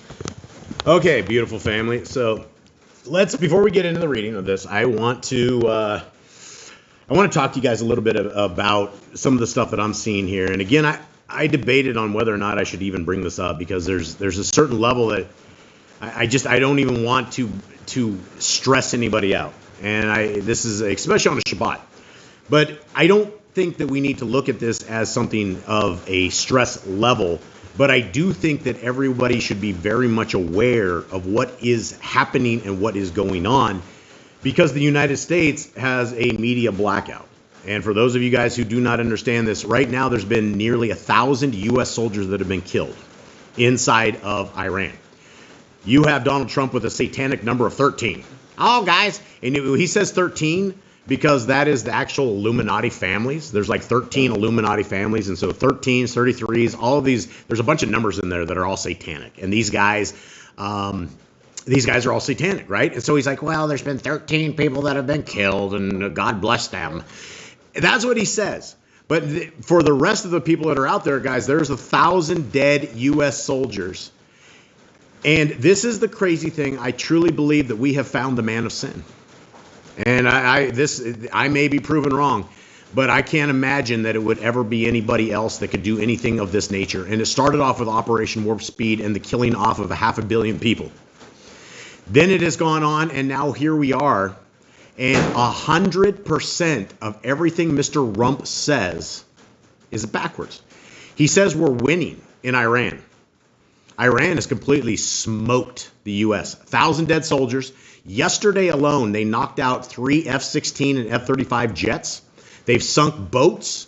They've sunk the USS Abraham Lincoln is on the run. The United States is destroyed. The United States has been destroyed. But yet you have this little guy sitting on his golf course, literally the satanic base. I mean, this is the spokesman of the devil himself. And he's taking all of my brothers and sisters from North America into a place that I don't think anyone knows they're going because of the media blackout. And so these are exciting times, guys. I mean, these are literally exciting times. I don't see an end to this right here. Every single Shabbat that we come and hang out, it's probably going to be a little bit worse every single week because every single day that we wake up, it's just a little bit worse. And everybody over there is all planning for nuclear war. So here we have in Israel, Tel Aviv is gone. There's nothing left of Tel Aviv. Israel is completely gone. Iran has smoked them every single night. They're putting more bombs and more missiles. And when Mr. Rump says everything has been destroyed and there's nothing left and we're winning, that's 100% lies. And so, guys, what's going to happen is if we get out of this with less than $30 a tank for a gallon of gas, we're going to be probably lucky. Right now, what's happening is they are choking off North America, and they are trying to kill you guys all off. That's the bottom line. Look at the inflation. Look at what North America is doing. Look at this incredible spending. Mr. Rump just did a $1.5 trillion one-year war budget. My friends, he's taking all of us into Armageddon. And so as Torah keepers, this is exciting, right? I mean, it's obviously... it's a little sketchy, but at the end of the day, we are on the right side of history. We are on the right side of history where nobody else in the world is. You have a Judeo-Christian country like the United States of America that's dropping bombs and saying that they almost had guys, we lived through Iraq wars. We lived through Iran wars. We lived through all the wars before. It's the same rhetoric. And now here we are with a complete satanic bozo that got busted raping babies, eating babies, and doing all this. And instead of fessing up and going and getting hung like he should, he has decided that he is going to do what he said in the Epstein files, which was to drop bombs on Iran. So guys, we need to be prepared for this, right? For years and years and years, the greatest form of food that you guys could ever have that will never go bad is lentils. It's so cheap. Everybody, we have barrels and barrels and barrels of lentils out back, and it's enough for 25 years of everybody never ever having to leave this house of lentils. And it's one of the greatest investments we ever made because it's only a buck or two a bag, if that. And this is something that you guys will never ever have to worry about the lights going out or food disappearing or any of this stuff. Just get a bunch of lentils, 2 5-gallon buckets of lentils. You guys will eat a half of a year. These things go forever. So guys, my friends, let us get into the reading. All we can do really is pray at this point that those who are part of Yah's kingdom are truly spared out of this nightmare that is coming forth for all of us. So again, this is not for fear. This is to prepare you guys, because I know you guys in North America have no real news. All you see is the liars and the Satanists on the fake kings doing all this kind of stuff. So let us get into the meat and potatoes of this entire thing. And this meat and potatoes, it's part of the Torah, right?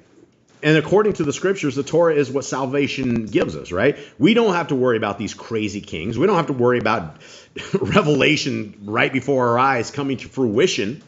And for those who think that you're still missing the mark of the beast, my friends, in 2020 and 2021, 2022, we changed the human DNA. It's no longer a double helix. If you took the jibby jab, you now have a triple helix. You are not quite human. And that's on the record. That is what came out. And Sue was talking about people not being able to donate blood. You've destroyed your system. You have destroyed this. And down here where we were, you could not buy or sell unless you took this mark, right? We couldn't go without masks, without sanitizer. We couldn't even go in stores. And so if you're looking at the fruition of what the mark of the beast could very well be and where we are in the end times, we could very much be here, guys. We could be at the edge of this. If Mr. Rump continues on in this, and the only way Mr. Rump is ever going to be able to get us out of this is if he says, I lost. And we know Mr. Rump is never going to say that, because all he does is say, I'm winning. We're all winning. We're winning. Sure we are. We're maybe Satan's winning. That's all that's winning right now. So guys, be aware, be alert, and be ready for whatever's going to be happening. And grab some lentils. All right, Devarim. The book of Deuteronomy, one of the greatest books of all times. In fact, we're actually going to go over 2 books of this time, which are the greatest of all times. James, Yaakov is our second reading. Thanks to Sister Barb for the great idea on that. I think it's a good one. Guys, give me a breakdown of Devarim. Chapter 27 and lower. Where are we at? Devarim is the recap of everything. It starts with Moshe telling the people how he got them out of Egypt, how he took them after the 10 plagues. They've wandered 40 years in the desert. They fought wars against giants. They've chosen some land outside of it for 3 of the tribes. The people have complained. They've cried. They've died for it.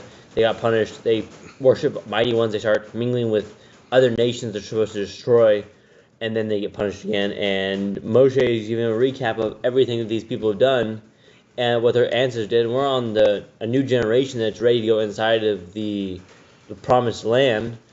And Moshe keeps telling them, guard the commands, obey the commands, do not forget the commands, don't be hard hearts like your forefathers. Yeah, this could very well be the greatest chapter in all the scriptures. And it's greatest if and when you will pull yourself out of the satanic Babylon system that we are in, and we align our lives to chapter 28. So let's get into this, guys. This is an incredible chapter. And it shall be This is for you guys. This is not just to these people back there, guys. This is to every single one of us who are Torah keepers in this day. And it shall be, if you diligently obey the voice of Yahuwah, your Elohim, to guard to do all his commands, which I command you today, that Yahuwah, your Elohim, shall make you high above all nations of the earth. And all these barakah, blessings, shall come upon you and overtake you, if you obey the voice of Yahuwah, your Elohim. Okay? So there's a couple of things right here, right? If we obey the voice of Elohim. Now, the religious system will say, well, this is for the Jews. These are the old Jews. These are the people of Moshe. But then you ask them, where in the scriptures does it actually say that we don't more? It's a satanic system, guys. They have no answers for you because it's a lie. Now, what is going to make us blessed? Well, this is how we do it. It's about keeping commands. Yahuwah said this: if you obey the voice of Yahuwah your Elohim, blessed are you in the city, and blessed are you in the field. Baruch. And Baruch are you in the field. Blessed, Baruch, is the fruit of your body, and the fruit of your ground, and the fruit of your livestock, the increase of your cattle, and the offspring of your flocks. Now let's look at the hypocrisy and the idiocracy of saying the laws of our Creator are dead. Okay, the laws of our Creator are dead. Okay, so if we are not serving Elohim Most High the way he wants us to do, then verse 3 reads like this: you are not Baruch in the city, and you are not Baruch in the field. There is no blessings of your body, and the fruit of your ground and of your livestock is not going to increase. Right? We have the direct opposite of this by simply saying the laws, statutes, and commandments don't matter to us anymore. So if we want to be blessed, well, yeah, I mean, that sounds great. Fine. Blessed, Baruch, is your basket and your kneading bowl. You're not going to go hungry. Baruch are you when you come in, and Baruch are you when you go out. Yahuwah causes your enemies who rise against you to be smitten before your face. They come out against you one way and flee before you 7 ways. Yahuwah commands the barakah, the blessing, on you in your storehouses and in all which you put your hand, and shall barak you in the land which Yahuwah your Elohim is giving you. Okay, so by simply keeping the laws, statutes, and commandments, and yes, it is simple. It's not hard. It's not bondage. It is no baggage. It is simple, simple, simple, simple. But if we keep it, then we are going to have great things that happen to us. 9, Yahuwah establishes us as a Kodesh, a holy, a set-apart people to himself, as he has sworn to you, if you guard the commands of Yahuwah your Elohim and walk in his ways. So, if we do not walk in the ways of Yahuwah, our Elohim, he will not establish us as a people, as a holy people to himself. Right? You see the back and forth on this. This is a set of blessings, right? We're about to go over the curses, right? For all this other stuff. But the blessings sound great if we abide in them and if we walk in them. But they're the complete opposite if we don't. 10. And all the peoples of the earth shall see that the name of Yahuwah is called upon you, and they shall be afraid of you. Guys, this is the crazy thing about this world that we are living in, where you have a little itty-bitty tiny nation that is not the chosen people of Elohim Most High simply by their fruits, simply by the abortion clinics, simply by their wars, simply by their actions, simply by the torture they do to the young babies and children and all these other things over in Gaza and Palestine and all these other places.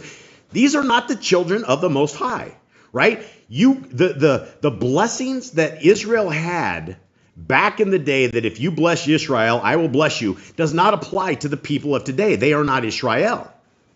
That's what people have to understand. But yet you have the entire Christian religion thing that all these greaser pastors are sitting there telling everybody, we got to bless Israel. Well, we're going to be blessed. So all these people that have never read scriptures at all think that they're going to inherit some blessings by supporting a terrorist regime, by supporting a group of people that have abortion clinics all over their lands and have been doing great evil all over. We're going to be blessed. Isn't that crazy? But that's not what Scripture says. Scripture says that the people who are the Most Highs walk in the laws, statutes, and commandments. We don't see those fruits with that little tiny place called Israel, and we definitely don't see those fruits with the country, the government of North America. Continuing on. And Yahuwah shall make you to have plenty of what is good, in the fruit of your body, in the fruit of your livestock, and in the fruit of your ground, in the land of which Yahuwah swore to your fathers to give you. Amazing. Yahuwah opens to you his good treasure, the Shamayim, to give the rain to your land in its season, and to Barak, bless all the work of your hands, and you shall lend to many nations, but you do not borrow.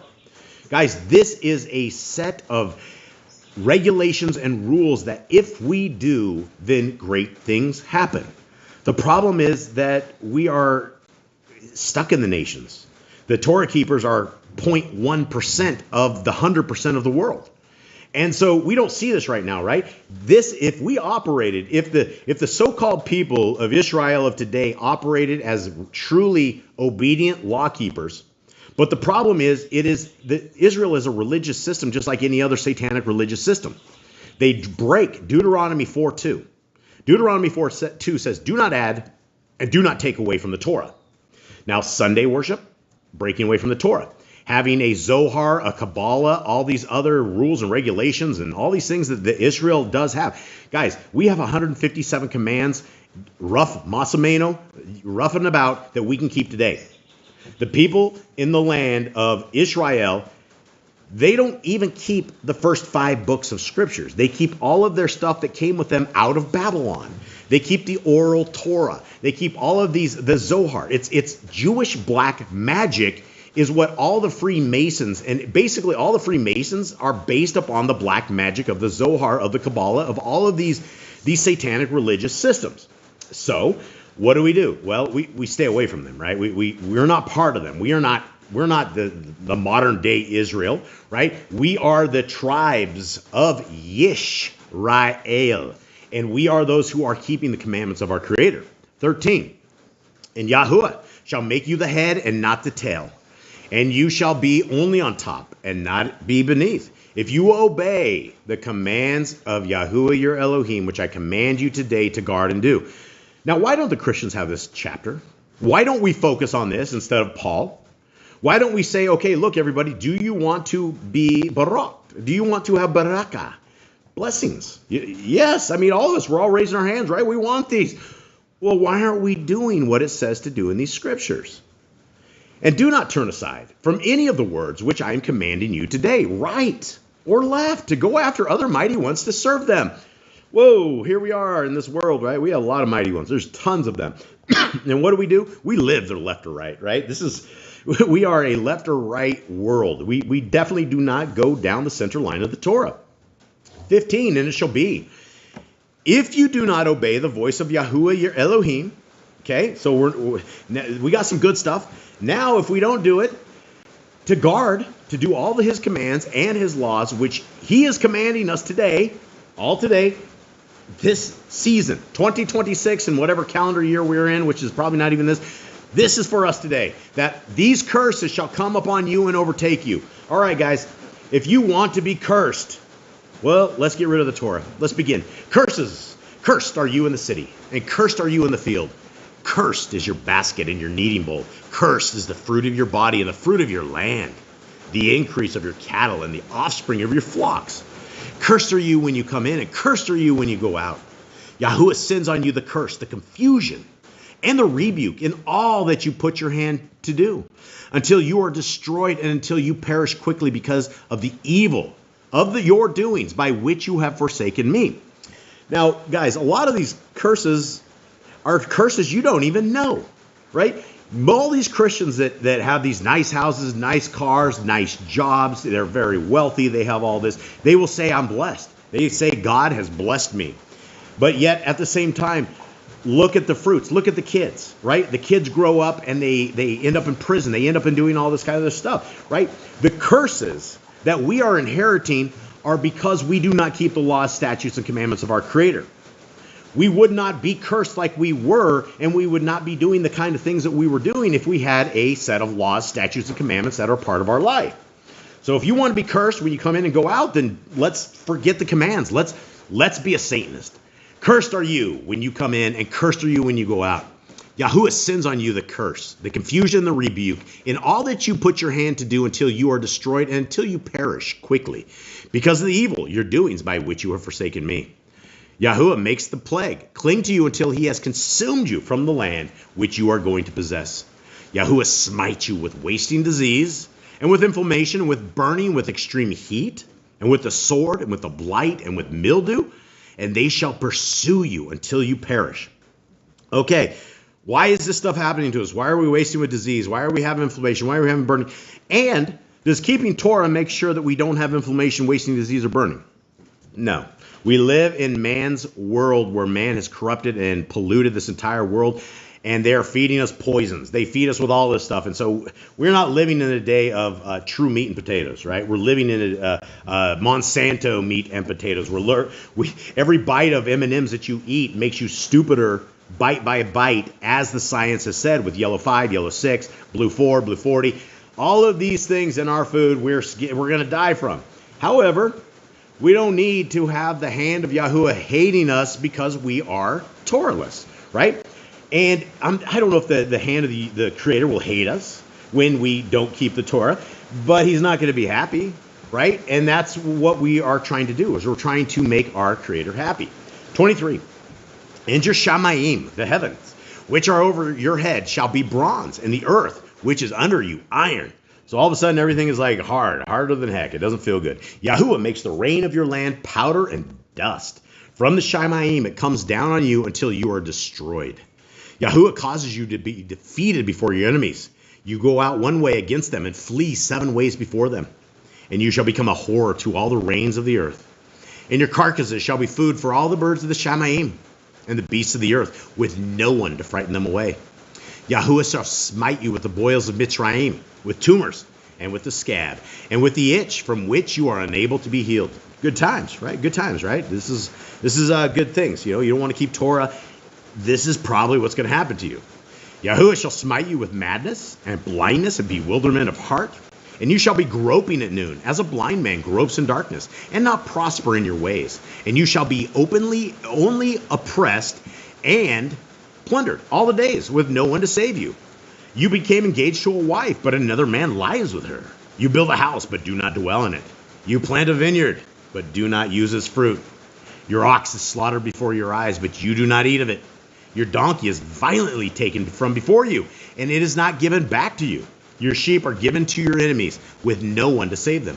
Your sons and your daughters are given to another people, and your eyes look and fail for them all day long, and your hand powerless. Guys, this all happened, right? This from Deuteronomy to Joshua, Judges, Ruth. The people of Israel did just this, right? They ticked the Creator of the universe off until he took the northern tribes and he sent them to captivity in the southern tribes. Southern tribes went first, northern tribes went afterwards. The 10 northern tribes never came back.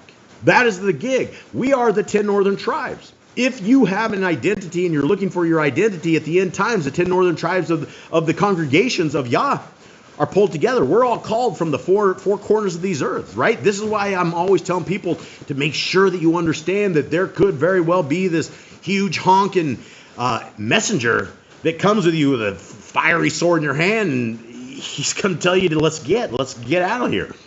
But he's not going to do that. You're sitting there eating pig rinds. You're not going to do this when you're just being a rebellious little brat to the Creator of the universe. 33, a people whom you have not known eat the fruit of your land and all your labors, and you shall be only oppressed and crushed all the days, and you shall be maddened because of the sight which your eyes see. Yahuwah smite you in the knees and in the legs with evil boils, of which you are unable to be healed, and from the sole of your foot to the top of your head. Now, we've seen this before, right? These are the things that the Creator of the universe can absolutely do. And for all of those people that got the jibby jab, you know, immediately some of the side effects on this stuff, like their faces puffed up, they look like giant turnips, right? Their body's inflamed, they're all having strokes. I mean, everybody's just kicking off. And so we don't want that, right? We don't want to be sick. It's very depressing. 36.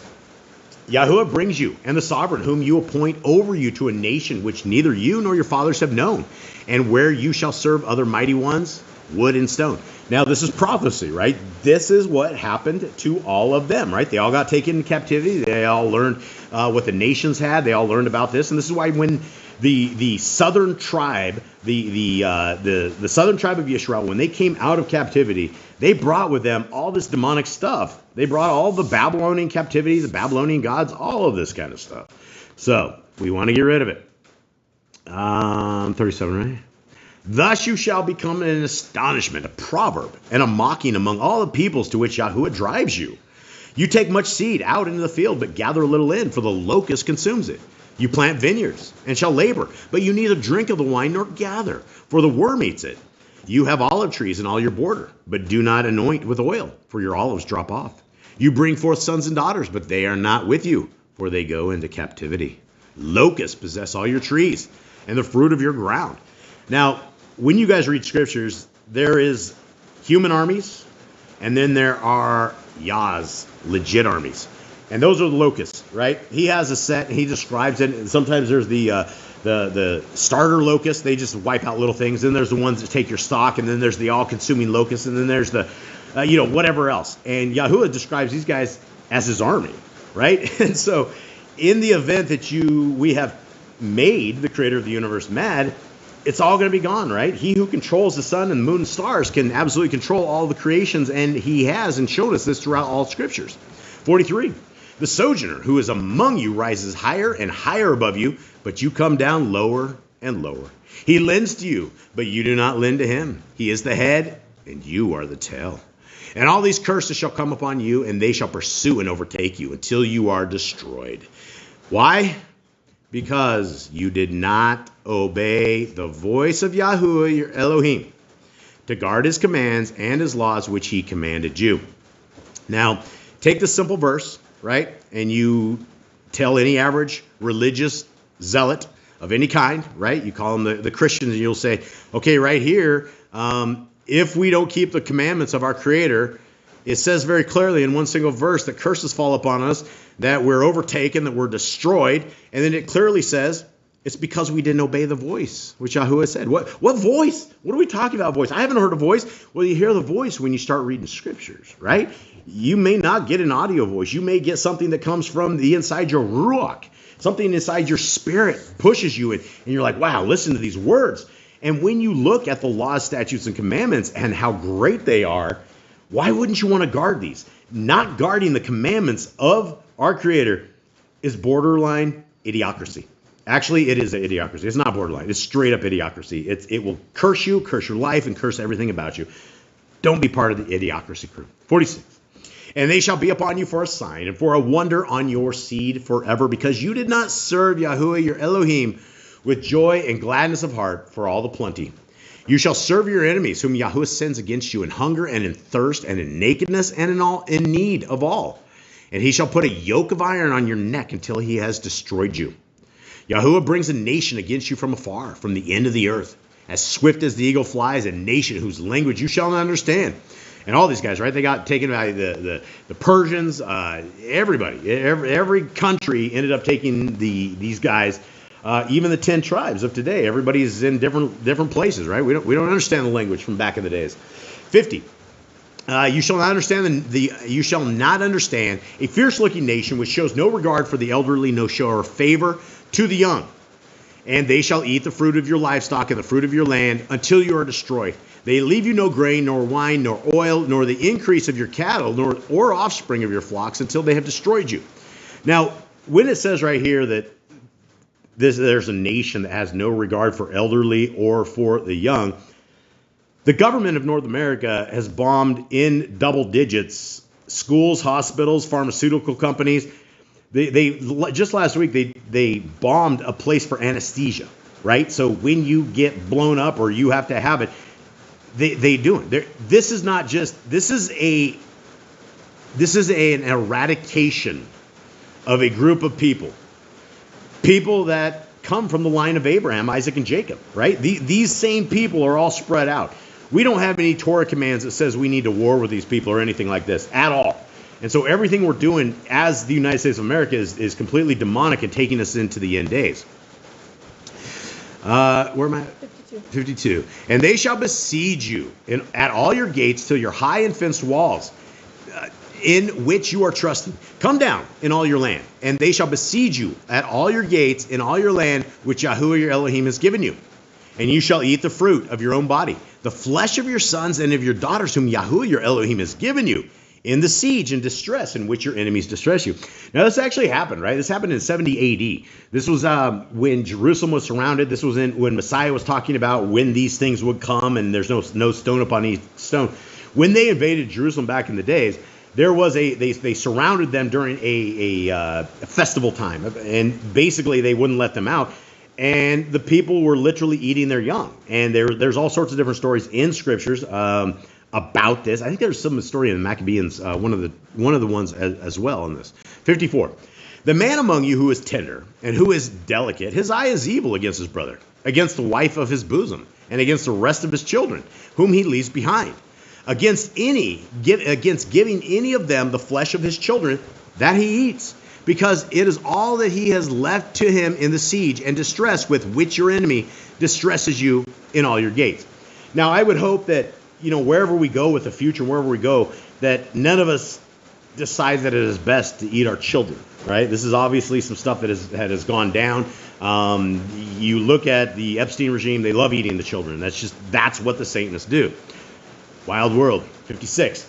The tender and the delicate woman among you, whom have not tried to put the sole of her foot on the ground because of her delicateness and tenderness, her eye is evil against the husband of her bosom, and against her son, and against her daughter, and against her seed which comes out from between her legs, and her children, whom she bears. For she eats them in secret for lack of all, in the siege and distress with which your enemy distresses you in all your gates. If you do not guard to do all the words of this Torah that are written in this book, to revere this esteemed and awesome name, Yahuwah, your Elohim, then Yahuwah shall bring upon you and your descendants. Guys, we are the descendants. Do you guys understand this? Right? We may not be you from that day, at that moment, at that time, right there, but we are absolutely the descendants. And what are we going to get? Extraordinary plagues, great and lasting plagues, grievous and lasting sickness. And he shall bring back on you all the diseases of Mitzrayim, of which you were afraid, and they shall cling to you. Also every sickness and every plague which is not written in the book of this Torah, Yahuwah brings upon you until you are destroyed. And you shall be left with few men, although you had become as numerous as the stars of the Shamaim, because you did not obey the voice of Yahuwah your Elohim. And it shall be that as Yahuwah rejoiced over you to do good, to do you good and increase you, so Yahuwah rejoices over you to destroy you and lay you waste. And you shall be plucked off the land which you go to possess. And Yahuwah shall scatter you among all the peoples, from one end of the earth to the other. And there you shall serve other mighty ones, which neither you nor your fathers have known, wood and stone. So here we are, guys. We are literally living in this verse, right? We are here. We are scattered amongst all the peoples. We're from one end to the other. People listening to this, people listening to the Torah Radio Network, it's all over the world, right? It is a worldwide establishment that we have. So let us get into this. 65. And among those nations, you are to find no rest, nor have a resting place for the sole of your foot. But Yahuwah shall give you a trembling heart and failing eyes and sorrow of being. And your life shall be hanging in suspense before you. And you shall fear day and night and not be certain of your life. Sounds good, right? Good times, right? This is if you don't want to serve the creator of the universe, by default, these things are going to happen to you. And, a lot of people will go, well, what kind of God is this that he wants to do this stuff? He's an incredible Elohim is what he is. And he has given us a set of life in the word of his words, right? Life is established in the Torah. So when we establish the Torah in our life as part of our life, then we don't fall into this category. But by default, if you want to be one of these religious people, it's going to happen to you, right? It's just going to happen. 67. In the morning you say, oh, that it were evening. And at the evening you say, oh, that it were morning. Because of the fear of your heart, with which you fear, and because of the sight which your eyes see. And Yahuwah shall bring you back to Mitzrayim in ships, by the way of which I said to you, you are never to see it again, and there you shall be sold to your enemies as male and female slaves. but no one to buy. Okay, all right, everybody. Can you, Mr. Cole, can you go grab the, Eli, go grab the You have thing. Oh, yeah, we have another. James Reed. Yep, next Calm one. down. Sorry. I'm calming down. Okay, we do Maybe. have a question. This Alright. has nothing to do with what we just read, but a new name, Trevor Ming, says, any thoughts on rounding the beard, hair it or beard trimming? That's, you know, we discussed it. We've discussed it a lot, right? It's the commandment is that you are not to look like the pagans, right? You're not going to have a little goatee, right? Look at the word goatee. Where's it coming from, right? Baphomet, goatee, all these things, right? The Satanists love worshiping the goat, and so that is one of the things, right? They'll decorate it up, have a little goatee. The commandment is not to round or basically design in your beard. So a lot of jobs, a lot of people, we live in a very girly man society, and everybody wants you to shave so you can look like a female. And so we don't have a commandment that says not to trim the beard, right? I mean, anything like that. But if you're trying to put lightning bolts or something in your beard and designer, or, you know, put lines between your eyebrows and do all this kind of stuff, that's not what we're told to do, right? That's what the pagans do. And so, you know, I know a lot of jobs, a lot of people out there, you can't actually like grow like a man beard out there, and that sucks because there's nothing more manly than a beard. And so it is really sad, but you know, it's what our Creator has given to us. So as far as that goes, I mean, trimming the beard, I don't see there's anything wrong with that. If you have to do it for your job or anything of the sort, just don't design or decor or something of the sort. Anything else? Sarah, she says, Jason, don't come after me. I know I didn't want this, but my son just got orders and he's heading over there in a few weeks. Is there anything left for him to go to? Yeah, I don't know how to, I don't even know how to respond to that. I don't know a loving way to even say anything on this, Sarah. I know a lot of guys in prison that their wives, kids have been deployed. This is an end times sign. I don't even know how to say this. I don't know how to say it. If you're going over to the Middle East, you're going to die. That's the bottom line. You are going to die.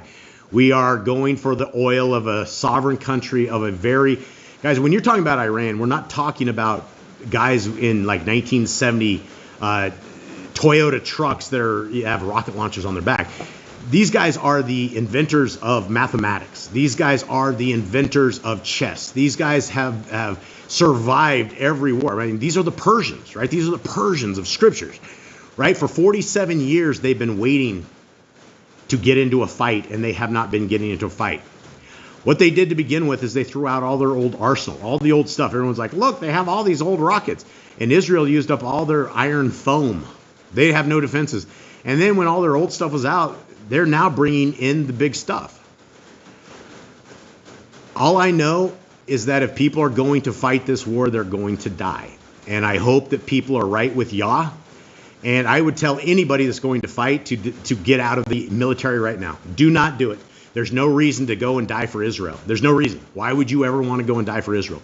So if that is your choice, you're choosing to die, and you're not dying for your country, right? You're dying for Donald Trump and the Epstein files, because there's no reason to invade a sovereign country like Iran. So, dear sis, I love you truly. I am so sorry. I'm sorry this is happening. It's happening to a lot of people. Sister Barb's son as well. Sister Barb as well. I'm sorry, guys. You guys know I will tell you only what I see as the truth, and sometimes it's hard to do this. But if you are going to fight for somebody else's land and oil, these guys aren't Iraq. They're not Afghanistan. These guys have already lit up the United States of America, and America has lost this war. They can't get boats near there. All their bombers aren't doing anything. If you guys watch the other news, U.S. is smoked already. Anything beyond this, what's going to happen next is, because Israel is so destroyed, they're going to fire off a nuke, at which point they're going to be closing the Red Sea. They're going to be closing all of this, right? All food, energy, all of the fertilizer. It's all going to be shut off in the next 2 or 3 months. And I don't see any kind of world where Mr. Rump is going to say, okay, you know what, I lost. All this guy wants to do is prove it. He thinks he's a winner, but yeah, he's the biggest loser we've ever seen in this world. And so if you're heading to the Middle East, say your goodbyes. And all we can do is pray. I'll be praying for everybody. But you can't be part of a military-industrial complex doing great evil and be protected by the hand of our Creator. Okay, let's go. This is the book of 𝐤𝐄𝐄. This is great. And I'm sorry, guys. I don't mean to be a Debbie Downer on this thing by any means or anything. I think that the ecclesia, all of us out there need to understand what is coming. And if we don't have the understanding, if we don't have the stomach to talk about this and what we think is going to happen, we're not getting everybody ready, right? This is not the war to fight in. If you are a part of the military, get out. Get out right now. Save yourself. Go just create your family. Do something else other than that, dude. It does not matter that you exit the military and, they're like, oh, well, you just ran from the military. No, you're running from your own death. This is not the time to fight for a Epstein list, right? You're literally fighting for the regime of Epstein and all the Satanist pedophiles. It's the end times. How can it not be? All right, enough of this. Let's get into something awesome. Sarah just says, truth is why I listen to you. Sorry, Sarah. I love you. Or not, we trust you. I love you, Sarah. I'm sorry, Sister Barb. I'm so sorry. We are definitely going to be praying for all your people. We love you. And I know it's not you guys, right? It's not the North Americans. It's that somehow the demons have gotten control of what used to be a great country. And now they are literally here's the crazy thing, guys. When they first started this so-called 2 to 3 day war, Rump and all the people told everybody in the military this was going to bring back the return of Jesus. So you had all of these people out there, and they're like, yes, we're bringing forth Armageddon. Like literally, they came into this knowing that there was no way out of this war. And it's just like the jibby jab and the COVID-19, right? Oh, we got 2 weeks to lower the curve, right? Oh yeah, everybody stay in your house for 2 days, 2 weeks, blah blah blah, right? 2 weeks became 2 years, and you're gonna see what's gonna happen. This war will never end. In fact, Russia and China are already giving Iran all the stuff they need to be very deadly. Iran is winning, and they have the upper ground, and everything that North America does at this point is very, very bad. Okay, what do you got? Sister Barb says, should we head north to Alaska? Would that help? I don't know. Here's the thing. And this is if and when, like if Israel decides to drop a nuke on Iran because they're getting obliterated, which they are, I believe that Iran does truly have nukes. Like these guys are so smart. They have not produced them, and in 47 years they have not shown them. But I believe when push comes to shove, it's going to be like this. And I believe here's another thing, right? North Korea just sent Iran 500 missiles, sold them to them, that can absolutely hit the United States of America. What's going to happen when Revelation comes to pass is that all the countries of the world with long-range missiles that can hit the U.S. are going to shoot them at the same time, and they're going to stop any chance of retaliatory fire, right? I don't think that's going to wipe out the United States of America. It's going to make it a very dark place. It's not going to be good. But here we have Bible prophecy, and we have at the last trump. Think of this one, guys, right? We got the mark of the beast, which could very well be done. We have the last trump. We got this psychopath that's sitting here instead of like going and doing time for being a Satanist pedophile. He's going to really, really hurt us all. I don't know where a good place to be is, guys. I don't know. I pray for you guys in North America every single day. I got so many friends. I got family there. It's just it's a very, very bad time. So, guys, be aware. Unless Mr. Rump gets down, we're doomed. So, all right, what do we got? Anything else? More questions. Have I opened a bee's nest? All right, I love the bee's nest. Let's go, guys. How do we even move to another country? Don't you have to have a visa? And I just wrote in here, passports will get you to most countries. You get like a 90-day stay with the Friendly Nations visa. Yeah, you could. Here's the thing, right? For 30 years, people have said that Mexico and all Central America is like a death trap, right? It definitely has some issues, and right now, where you have Mr. Rump that's saying he's going to bomb off everybody, he took like which president was that? Venezuela. Venezuela's Maduro, president, yeah. Maduro. These guys are doing all sorts of crazy stuff. It's not as bad. I mean, if you guys decide you want to leave the North America, that's one thing. But there's a difference between leaving on fear and we've been out of the States now for like 12 years. And I talk to a tremendous amount of people that always want to leave, that are always trying to get out. But I think there's a difference between running for your life and trusting in Yah. Because a lot of you guys aren't going to ever be able to. Where did we move to? We're in Panama. Yeah, no. We moved to Panama. So we drove. How did we go? Oh, how did we move? We got in a car. We just drove. We drove 19 days. 19 days. We thought it'd take us 9 days. And we got in a car in Oregon. We got in 2 cars, a pickup and a van. 3 dogs and 4 kids. 2 dogs, a cat, and 4 kids. Yes. And so Miss Nicole was in our van. I was in my truck. And we drove from Oregon all the way down through the side to Texas. We dumped into Mexico. In Mexico, we were literally leaving Mexico, and they tried to have me and my trailer go through this little tiny thing, and it ripped the back end of my trailer out. They're like, oh, it's okay, you can make it. I'm like, guys, there's no way I can make this with a trailer. They're like, oh, no, this is the new thing. So anyway, they came out, and they were sitting there screwing the back of my trailer back up after I told them I couldn't do it, and they still had me do it.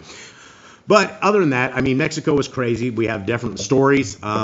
You can make the drive, right? If you don't have kids or anything like that, it's not a dangerous drive. In fact, you can get maps and you'll stay on a highway majority of the time. The problem is we were retarded.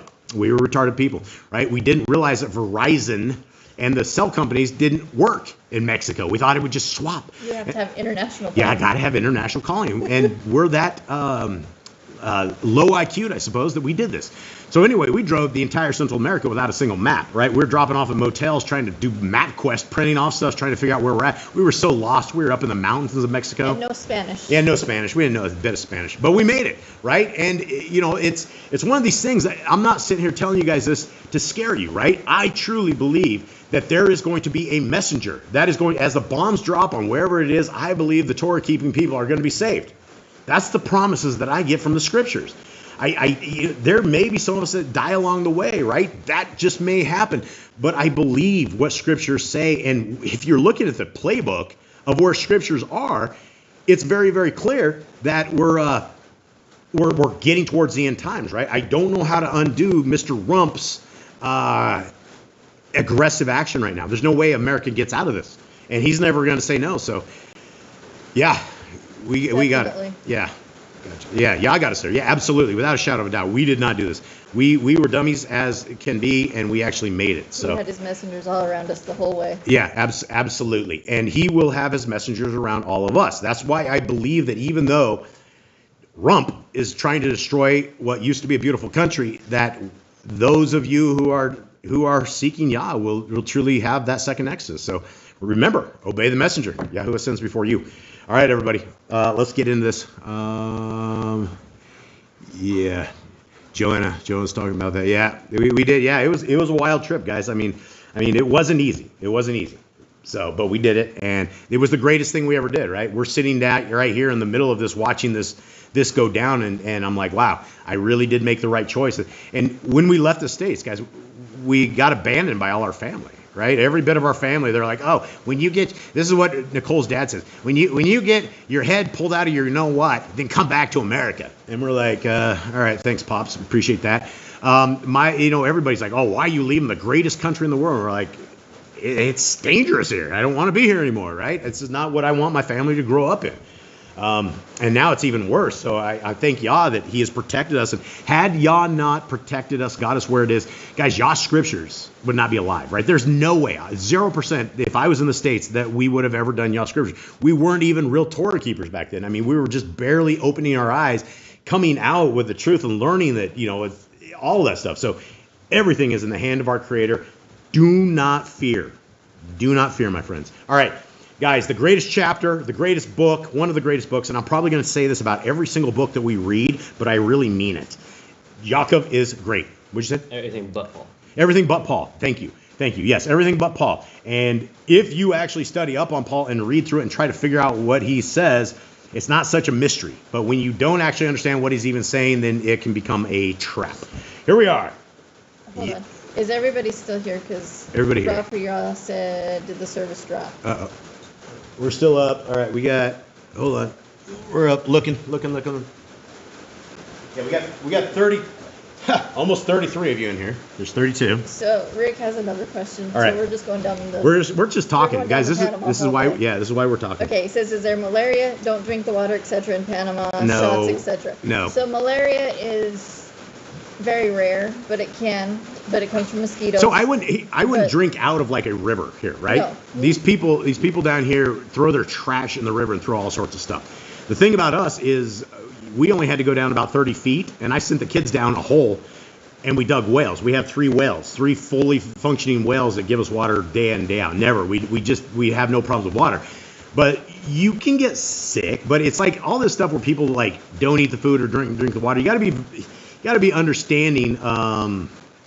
Yeah, I mean, it's not like that. I've never heard of. Nobody has malaria down here. Nobody's sick. I've heard very few cases. That's very rare. Yeah, fear is a liar, definitely, I think Grant. it was something back in the 50s or something, malaria. Yeah. Shots are not mandatory in Panama. Are you talking the jabby jab? Well, yeah. That's Jibby what jab? he's saying. Yeah, so no. the kids that go to school here are not mandatory like the states to have shots. They can get them, but it's I think not. the states turned all that off. I don't know. I still think. I think they it's figured bad. out that they were killing everybody. I think RFK tried, but I don't know if it's completely done yet or not. But no, it's not a mandatory thing to have shots Okay. down here. Yeah, absolutely. Fear comes from the enemy, and that's why I'm not here to like fear monger you guys, right? I offer solutions, right? I offer solutions. Read your scriptures, right? We're here because our Creator is good, and we can sit around and have these conversations while the rest of the world is blowing up. Yeah, don't jabs, nothing, right? The flu shots, right? And again, I am not the health commission. I'm nothing like this, but guys, when you look at all of this big pharmakia, and you look at scriptures, and you look at the hammer of the whole world. Who was the hammer of the whole world? Up until this Iran conflict, without a shadow of a doubt, the hammer of the whole world was the United States of America. What they did is they got exposed as being very, very weak because you had Mr. Rump out there like, oh, we're beating them down. We're going to bomb them back to oblivion. We're going to take out their bridges. We're going to kill off all their power and kill them all off, as they should be. That's literally what he said, right? Right from the mouth of this stuff. So, yeah. Updates on Big Blue. I don't know if I was going with that. Big Blue made it to Tennessee Thursday? No, Kentucky. Kentucky. It's in Kentucky. Yesterday. And so Big Blue is heading to our warehouse. I would say we're probably shipping by Wednesday of this week. Big Blue is in. It is rocking and rolling. Yeah, and so, yeah, Rafa, we didn't take the order. Yeah, absolutely. Well, good job, man. Get to order the second one. That's the thing, man. So many people had to take their stand, right? And here we are. You look at, qualifications of the mark of the beast, and you could very well clearly say that the jibby jab was certainly that, right? What happened to the human race after that, right? We all got really, really sick. Everybody's all really sick. Everybody's like swollen up. Everybody has like myocarditis. The freaking 7-year-olds have myocarditis, right? Everybody's sick. The entire world is now on death's door. And nobody will ever take, nobody will ever take out, right? Nobody will take action for it. They're like, oh yeah, it's no big deal. And Trump's like, yeah, that was a mistake, blah, blah, blah, right? That's something only the Antichrist or some dude that is like running the devil's network, right, could do. Right? You could never nearly kill off the entire world under that hoax and then come back and run a nuclear war. So, guys, we are at, I believe, the end of times. And if we're not, I will absolutely tell you I am wrong. I'm not saying without a shadow of a doubt, I'm not a prophet. We're just discussing this, that from what I am seeing, this dude is the man of sin. I don't know anybody more vulgar, any more disgusting, anyone that has done. I mean, what could you do to be worse than Mr. Rump? I mean, you can't. You've already eaten the babies. You sacrifice the babies. You torture the babies. There's like, the dude has 34 felonies on him, right? I mean, this is incredible. So we're never going to get out of this. So let's roll into this. Let's roll. All right. Yaakov, chapter 1. Yaakov, a servant of Yahuwah and the Adon Yahushua HaMashiach, to the 12 tribes who are in the dispersion. Greetings. All right, well, I am going to reword this, and I'm going to say this is to the 10 tribes, all of us who are in dispersions. Greetings. Hi, everybody. My brothers, count it all joy when you fall into various trials, knowing that the proving of your belief works endurance. Okay, guys, this is something I think that all of us should understand is because we are Torah keepers does not mean we're not going to go through trials and tribulations. In fact, very clearly says in scriptures that Satan hates us, right? When you look at the book of Revelation, Satan drops everything he does to go after the Torah keepers, right? If you are the most vile creature that our Creator has ever made, which was Hasatan, and you hate the laws, statutes, and commandments of our Creator, then anybody that says, I love the laws of our Creator, you're going to be hated. Words of Job, right? We can see what happened there. And a lot of people don't understand that story. A lot of people are like, well, the Creator's crazy. Why would he ever let this happen, right? Well, because it says right here that it's the proving of our belief. It works endurance, right? When the trials and tribulations come around, we can't blame anybody, probably except the devil, right? And we need to be counting it all joy as we fall into these things, these trials, these tribulations, these terrible things. This is reason to praise our Creator, right? These tears of pain, these tears of mourning, these are tears of joy because our Creator loves us and he loves you. Look at your fingerprints. Look at your eyes in the mirror. Look at your body. Look at the greatness. Look at your ears. Look at your tongue and your mouth and your lips reverberating all these words coming off your lips. You are made in a beautiful fashion and our Creator loves you. 4, and let endurance have a perfect work so that you be perfect and complete, lacking in naught. Okay, so we know that we're going to fall into trials and tribulations. James, Yaakov tells us this, but he says the endurance have a perfect work. So we have to make it through these trials and tribulations. We can't sit there and point a finger at Yah and go, why are you doing this to me? Well, it's not our place to even say this, right? Who cares how we came into trials and tribulations? What cares is that we trust in our Creator, trust in his perfect word, trust in his ways, and understand that even James right here is very clearly saying that this testing must come so that we are able to perfect and complete this endurance. If any of you lacks wisdom, let him ask of Elohim, who gives to all generously and without reproach, and it shall be given to him. Guys, this verse right here is one of the reasons that even as a kid, I don't know, probably 5 or 6, my mother told me that if I pray for wisdom, that our Creator is going to give it to me. And she gave me Solomon. And if you look at Solomon, this guy, I don't know if this guy's wise or completely off his freaking deep end rocker. Maybe at one point he was wise, but he definitely had some issues. But that's one thing I prayed for all my life, is I prayed that Yahweh would give me wisdom. And it's one of these things that, guys, if you lack wisdom, ask Elohim, right? This is something that can be given. This is something that, there's even people that are not as smart as everybody else can be way more wise than everyone else, right? The wisdom in a single, simple person can outweigh the brilliance of the best in the world, right? And so wisdom, there's a difference between knowledge and wisdom, right? Knowledge is what you get from man, right? Knowledge is what the world of AI is, right? If you type in something in ChatGPT and it tells you all this stuff, that's knowledge, right? You can have all the knowledge in the world, and we are at the end of the age, right? Where there is nothing hidden. Nothing is hidden from us. But wisdom is different.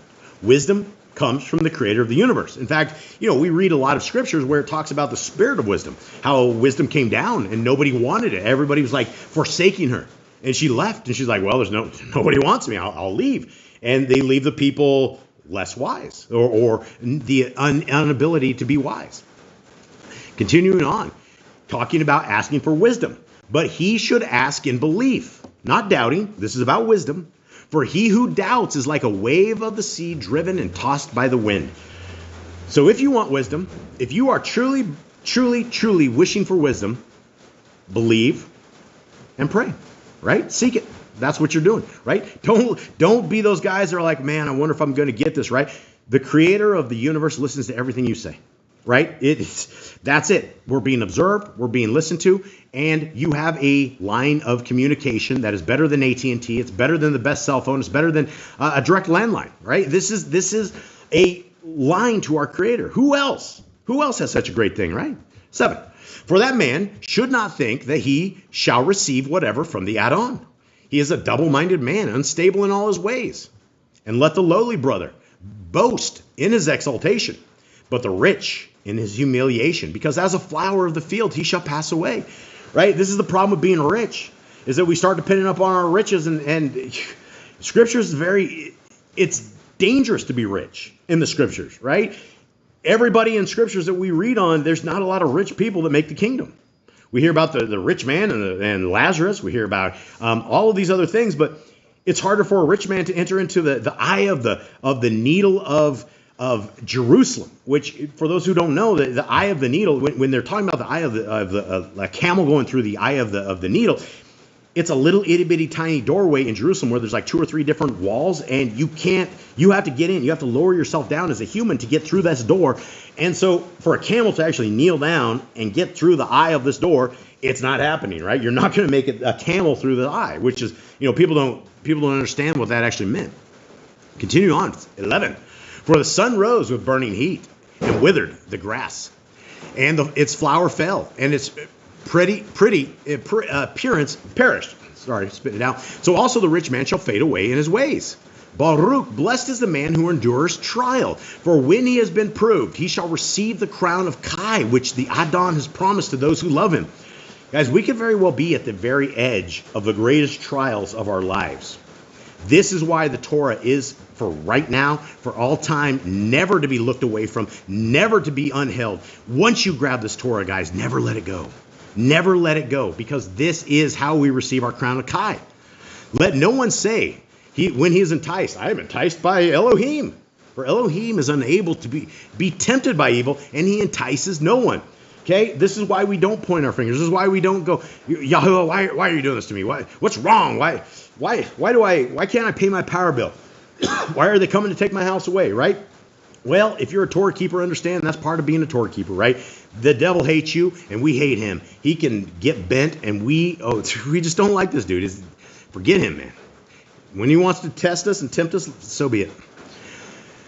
14. But each one is enticed when he is drawn away by his own desires and trapped.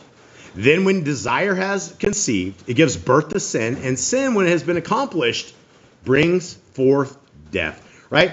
So this is pornography is one of these destructive tools of the devil, that every single time that you, being a man or you being a woman, partake in pornography, you are now an adulterer, and you have also made whoever, the man or girl in this pornography, you have made them a bigger adulterer. Now, this may not seem a lot to you, but adultery is a killing sin, right? One simple act with pornography is making you susceptible to Torah-based death. And it's real easy, right? And once people get into pornography, they can't get out of it, right? It becomes their drug. It is one of these things that you start looking less at your spouse. You start going into a world that is not reality, right? Everything in this porn world, it's fake. It's like a cartoon world. It's not real. And then you think this is all how it is, right? And it brings forth death, right? And this is the sin. Every single sin that you do, right? You act on this pornography, your mind, your eyes are the windows to the soul. You can't undo this. I still see things from back in my pornography days in my mind. I have to ask Yah. It's like, Yah, please crush the evil that's in my mind. I don't know why it's coming back up. I don't know any of this. And it disappears, right? He'll pop right there. It'll every brief while. But that's the damage I have done by allowing my soul to be damaged by what I was able to see. I wish I had somebody like me telling me, get out of it. And then, 16, do not go astray, my beloved brothers. Every good gift and every perfect gift is from above, coming down from the Father of lights, with whom there is no change, nor shadow of turning. Having purposed it, he brought us forth by the word of truth, for us to be kind of first fruits of his creatures. Now, this is a big thing, right? This is, for those who know what Yahuwah's first fruits are, this is our first of everything, right? This is the firstborn. This is the first of everything that we get that's beautiful and perfected, right? And so by his word of truth, he's showing us that we are first fruits of his creatures, right? We don't know of any other time that our Creator built an earth and built humans, built any of this. According to what we have, this is number one. So maybe after this world has completely annihilated itself and blown itself to bits, maybe he'll make another. Maybe he'll make something else, right? And so it's not going to be the first fruits that we are. And so in the terms of importance of who we are in the eyes of our creators in his creatures, we're important, right? He's perfected us and put us here to run this gambit. 19. So then, my beloved brothers, let every man be swift to hear, slow to speak, slow to wrath. For the wrath of man does not work righteousness of Elohim. Big stuff, right? You look at Mr. Rump, right? Is this guy? I mean, this guy is absolutely the antithesis of Yahuwah, right? He is absolutely a demonic, benevolent demon. Everything is completely different. So is he swift to hear? He doesn't listen to nobody. Is he slow to speak? This guy tweets from his bedroom on some sort of crazy drugs, like crazy stuff like he's going to take out an entire country, like 100 million people. He's going to stone them back to the Stone Age. Slow to wrath. We haven't seen any of that, right? We have this. All he does is sit up there and like, I'm going to destroy them. I'm going to do all this crazy stuff. Like, human life has no value to the Antichrist. For the wrath of man does not work righteousness of Elohim. Therefore, put away all filthiness and overflow of evil, and receive with meekness the implanted word, which is able to save your lives. Whoa, we have something to save our lives. What is it? Is it nailed to the cross? Is it what do we have that is saving our lives? Well, when I say nailed to the cross, I'm talking about the Christians saying that all the laws are nailed to the cross. So if the laws are nailed to the cross, how is it that James says here that the implanted work, when we receive it with meekness, is able to save our lives? Well, this the Torah, right? That's the fire of the Torah. When the Torah goes into your chest, when the Torah goes into your heart, mind, and soul, it lights a fire under you. Like it's hard to explain it, right? There's never going to be a day that we don't come to Shabbat. And if we have some horrible emergency we can't come, we're going to be very, very, very upset, right? It's a part of our world. It's the implanted word that is in our lives that we don't have a week without a Shabbat. It doesn't happen.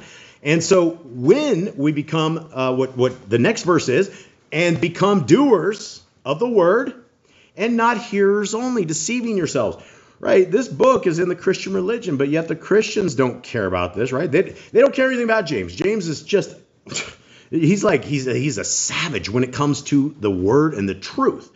And he just explains it so well. Because if anyone is a hearer of the word and not a doer, he is like a man who looks at his natural face in a mirror. For he looks at himself and goes away and immediately forgets what he was like. Now that's an interesting thing, right? If you hear the word, and all of us have grown up with a Bible in our grasp.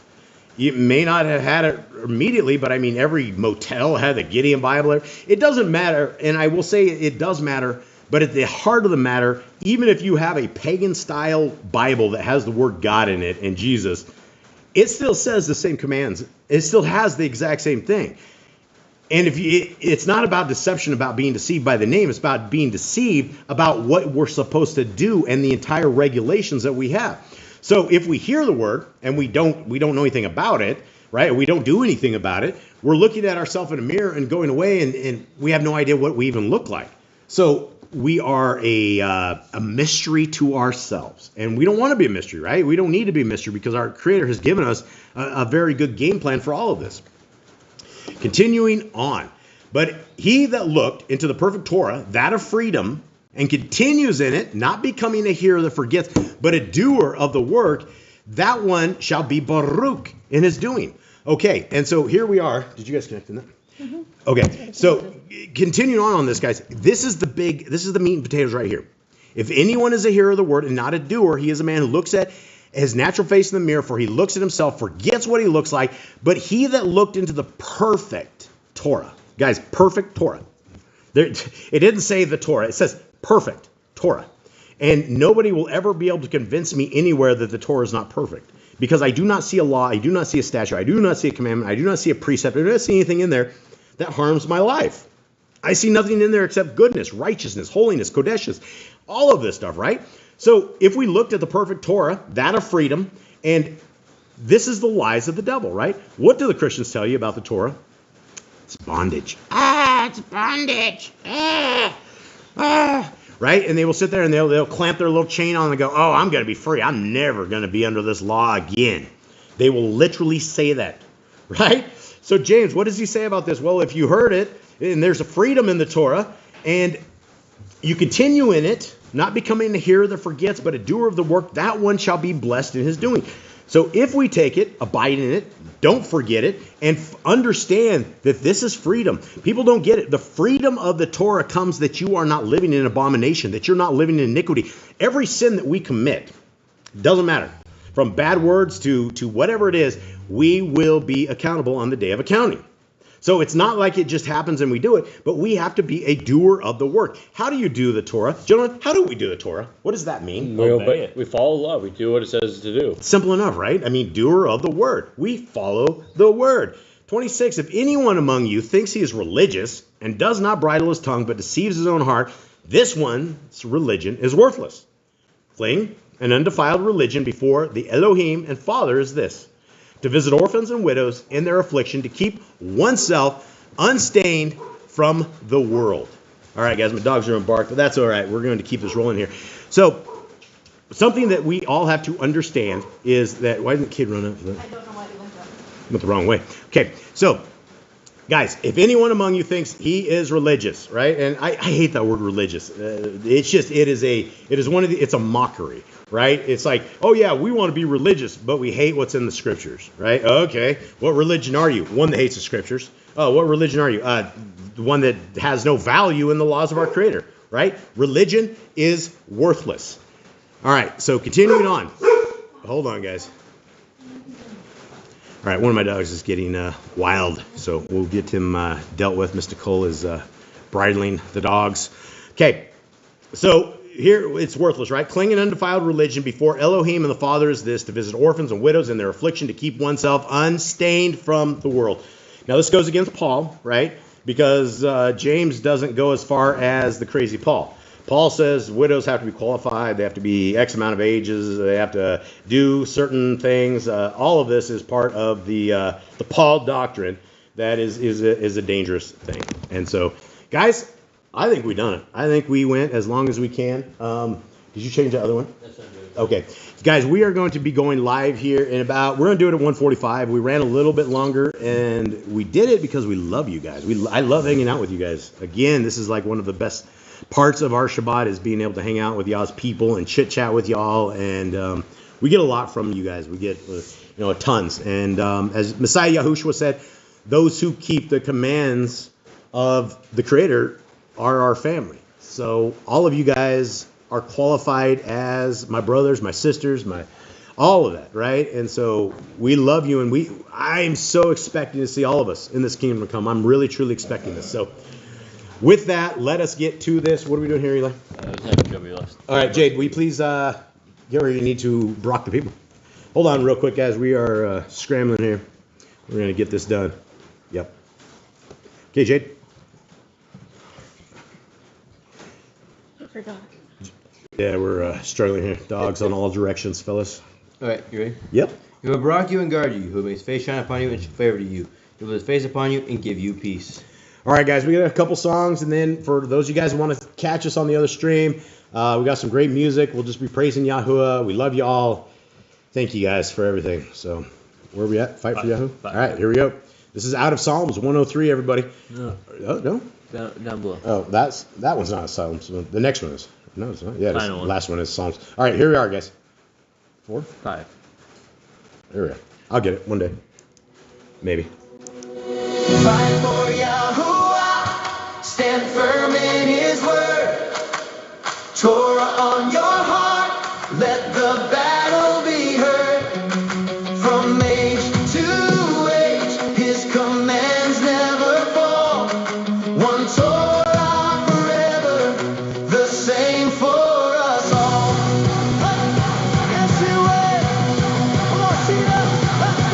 Hear, O Yisrael, cry through the land. Devarim chapter 6, bind His Torah on your hand. Teach it to your children when you rise, when you rest. Walk in every pathway with His commands on your chest. Write them on the doorpost, keep them day by day. Meditate upon them, never turn away. For Yahuwah is one, we guard what He gave. The Torah that delivers, the Torah that saves. This isn't religion, this is covenant life. Sword of the Torah, cutting lies like a knife. A light to the nations, a call to return to Yahuwah alone. Let the whole world learn.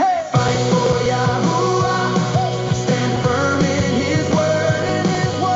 Torah on your heart, let the battle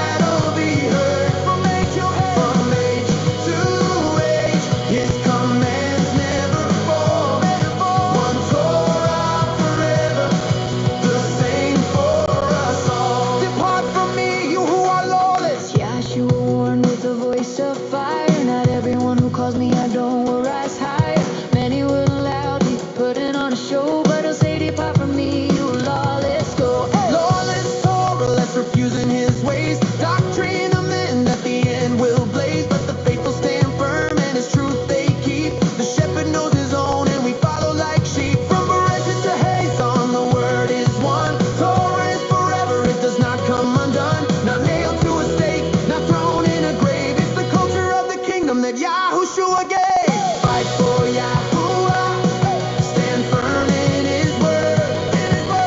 Torah on your heart, let the battle be heard. From age to age, his commands never fall. One Torah forever, the same for us all. Laws of the nations fall like dust in the wind, but Yahuwah's Torah stands forever without end. Kept in the Shemayim, written in stone, covenant eternal from his sovereign throne. It's the hope of today, the world's true reset, the governance of tomorrow, Yah's promise is set. The rule of Yahuwah coming down from above, established by righteousness, justice, and love. All races, all tribes, every tongue, every land. One Torah forever under Yahuwah's command. Man, woman, child, no matter who you are. One teaching, one standard, one eternal Torah. Fight for Yahuwah, stand firm in his word. Torah on your heart, let the battle be heard. From age to age, his commands never fall. One Torah forever, the same for us all. Fight for Yahuwah, stand firm in his word. Torah on your heart, let the battle be heard. From age to age, his commands never fall. One Torah forever, the same for us all. Loyal to Yahuwah, walk the narrow road, carrying the Torah like a warrior's load. Not heavy, it's freedom, life to the bones. A crown on our heads, not a burden of stones. For scripture declares forever and ever. Not one generation he forgets, no, never. One law for all peoples, the decree still stands. Written by the finger of Elohim's hand. So rise up, Nazar, and guard the Father's name. Lift Yahuwah's banner with unashamed flame. The world may reject it, but we'll never stop. Torah is the mountain, unshaken at the top. Fight on top. Fight for Yahuwah, stand firm in his word.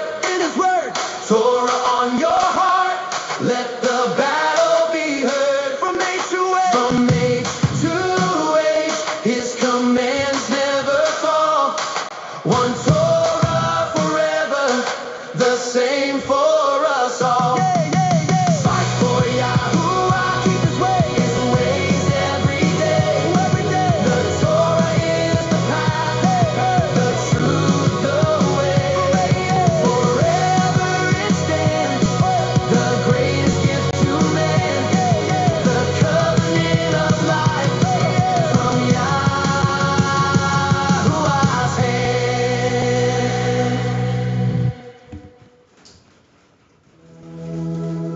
Around the throne where colors stream, thunder voices, jasper gleam. Kodesh, Kodesh, creatures cry, Yahuwah reigns from Shamayim high.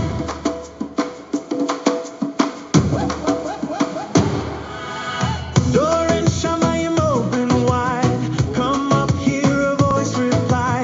Your Canaan carried by Ruach's might into realms of endless light. One on the throne in radiance dressed, rainbow emerald round him pressed. Esteem that mortal words can't show, flowed like rivers, holy flow. Around the throne where colors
from your great throne. By your will all life began.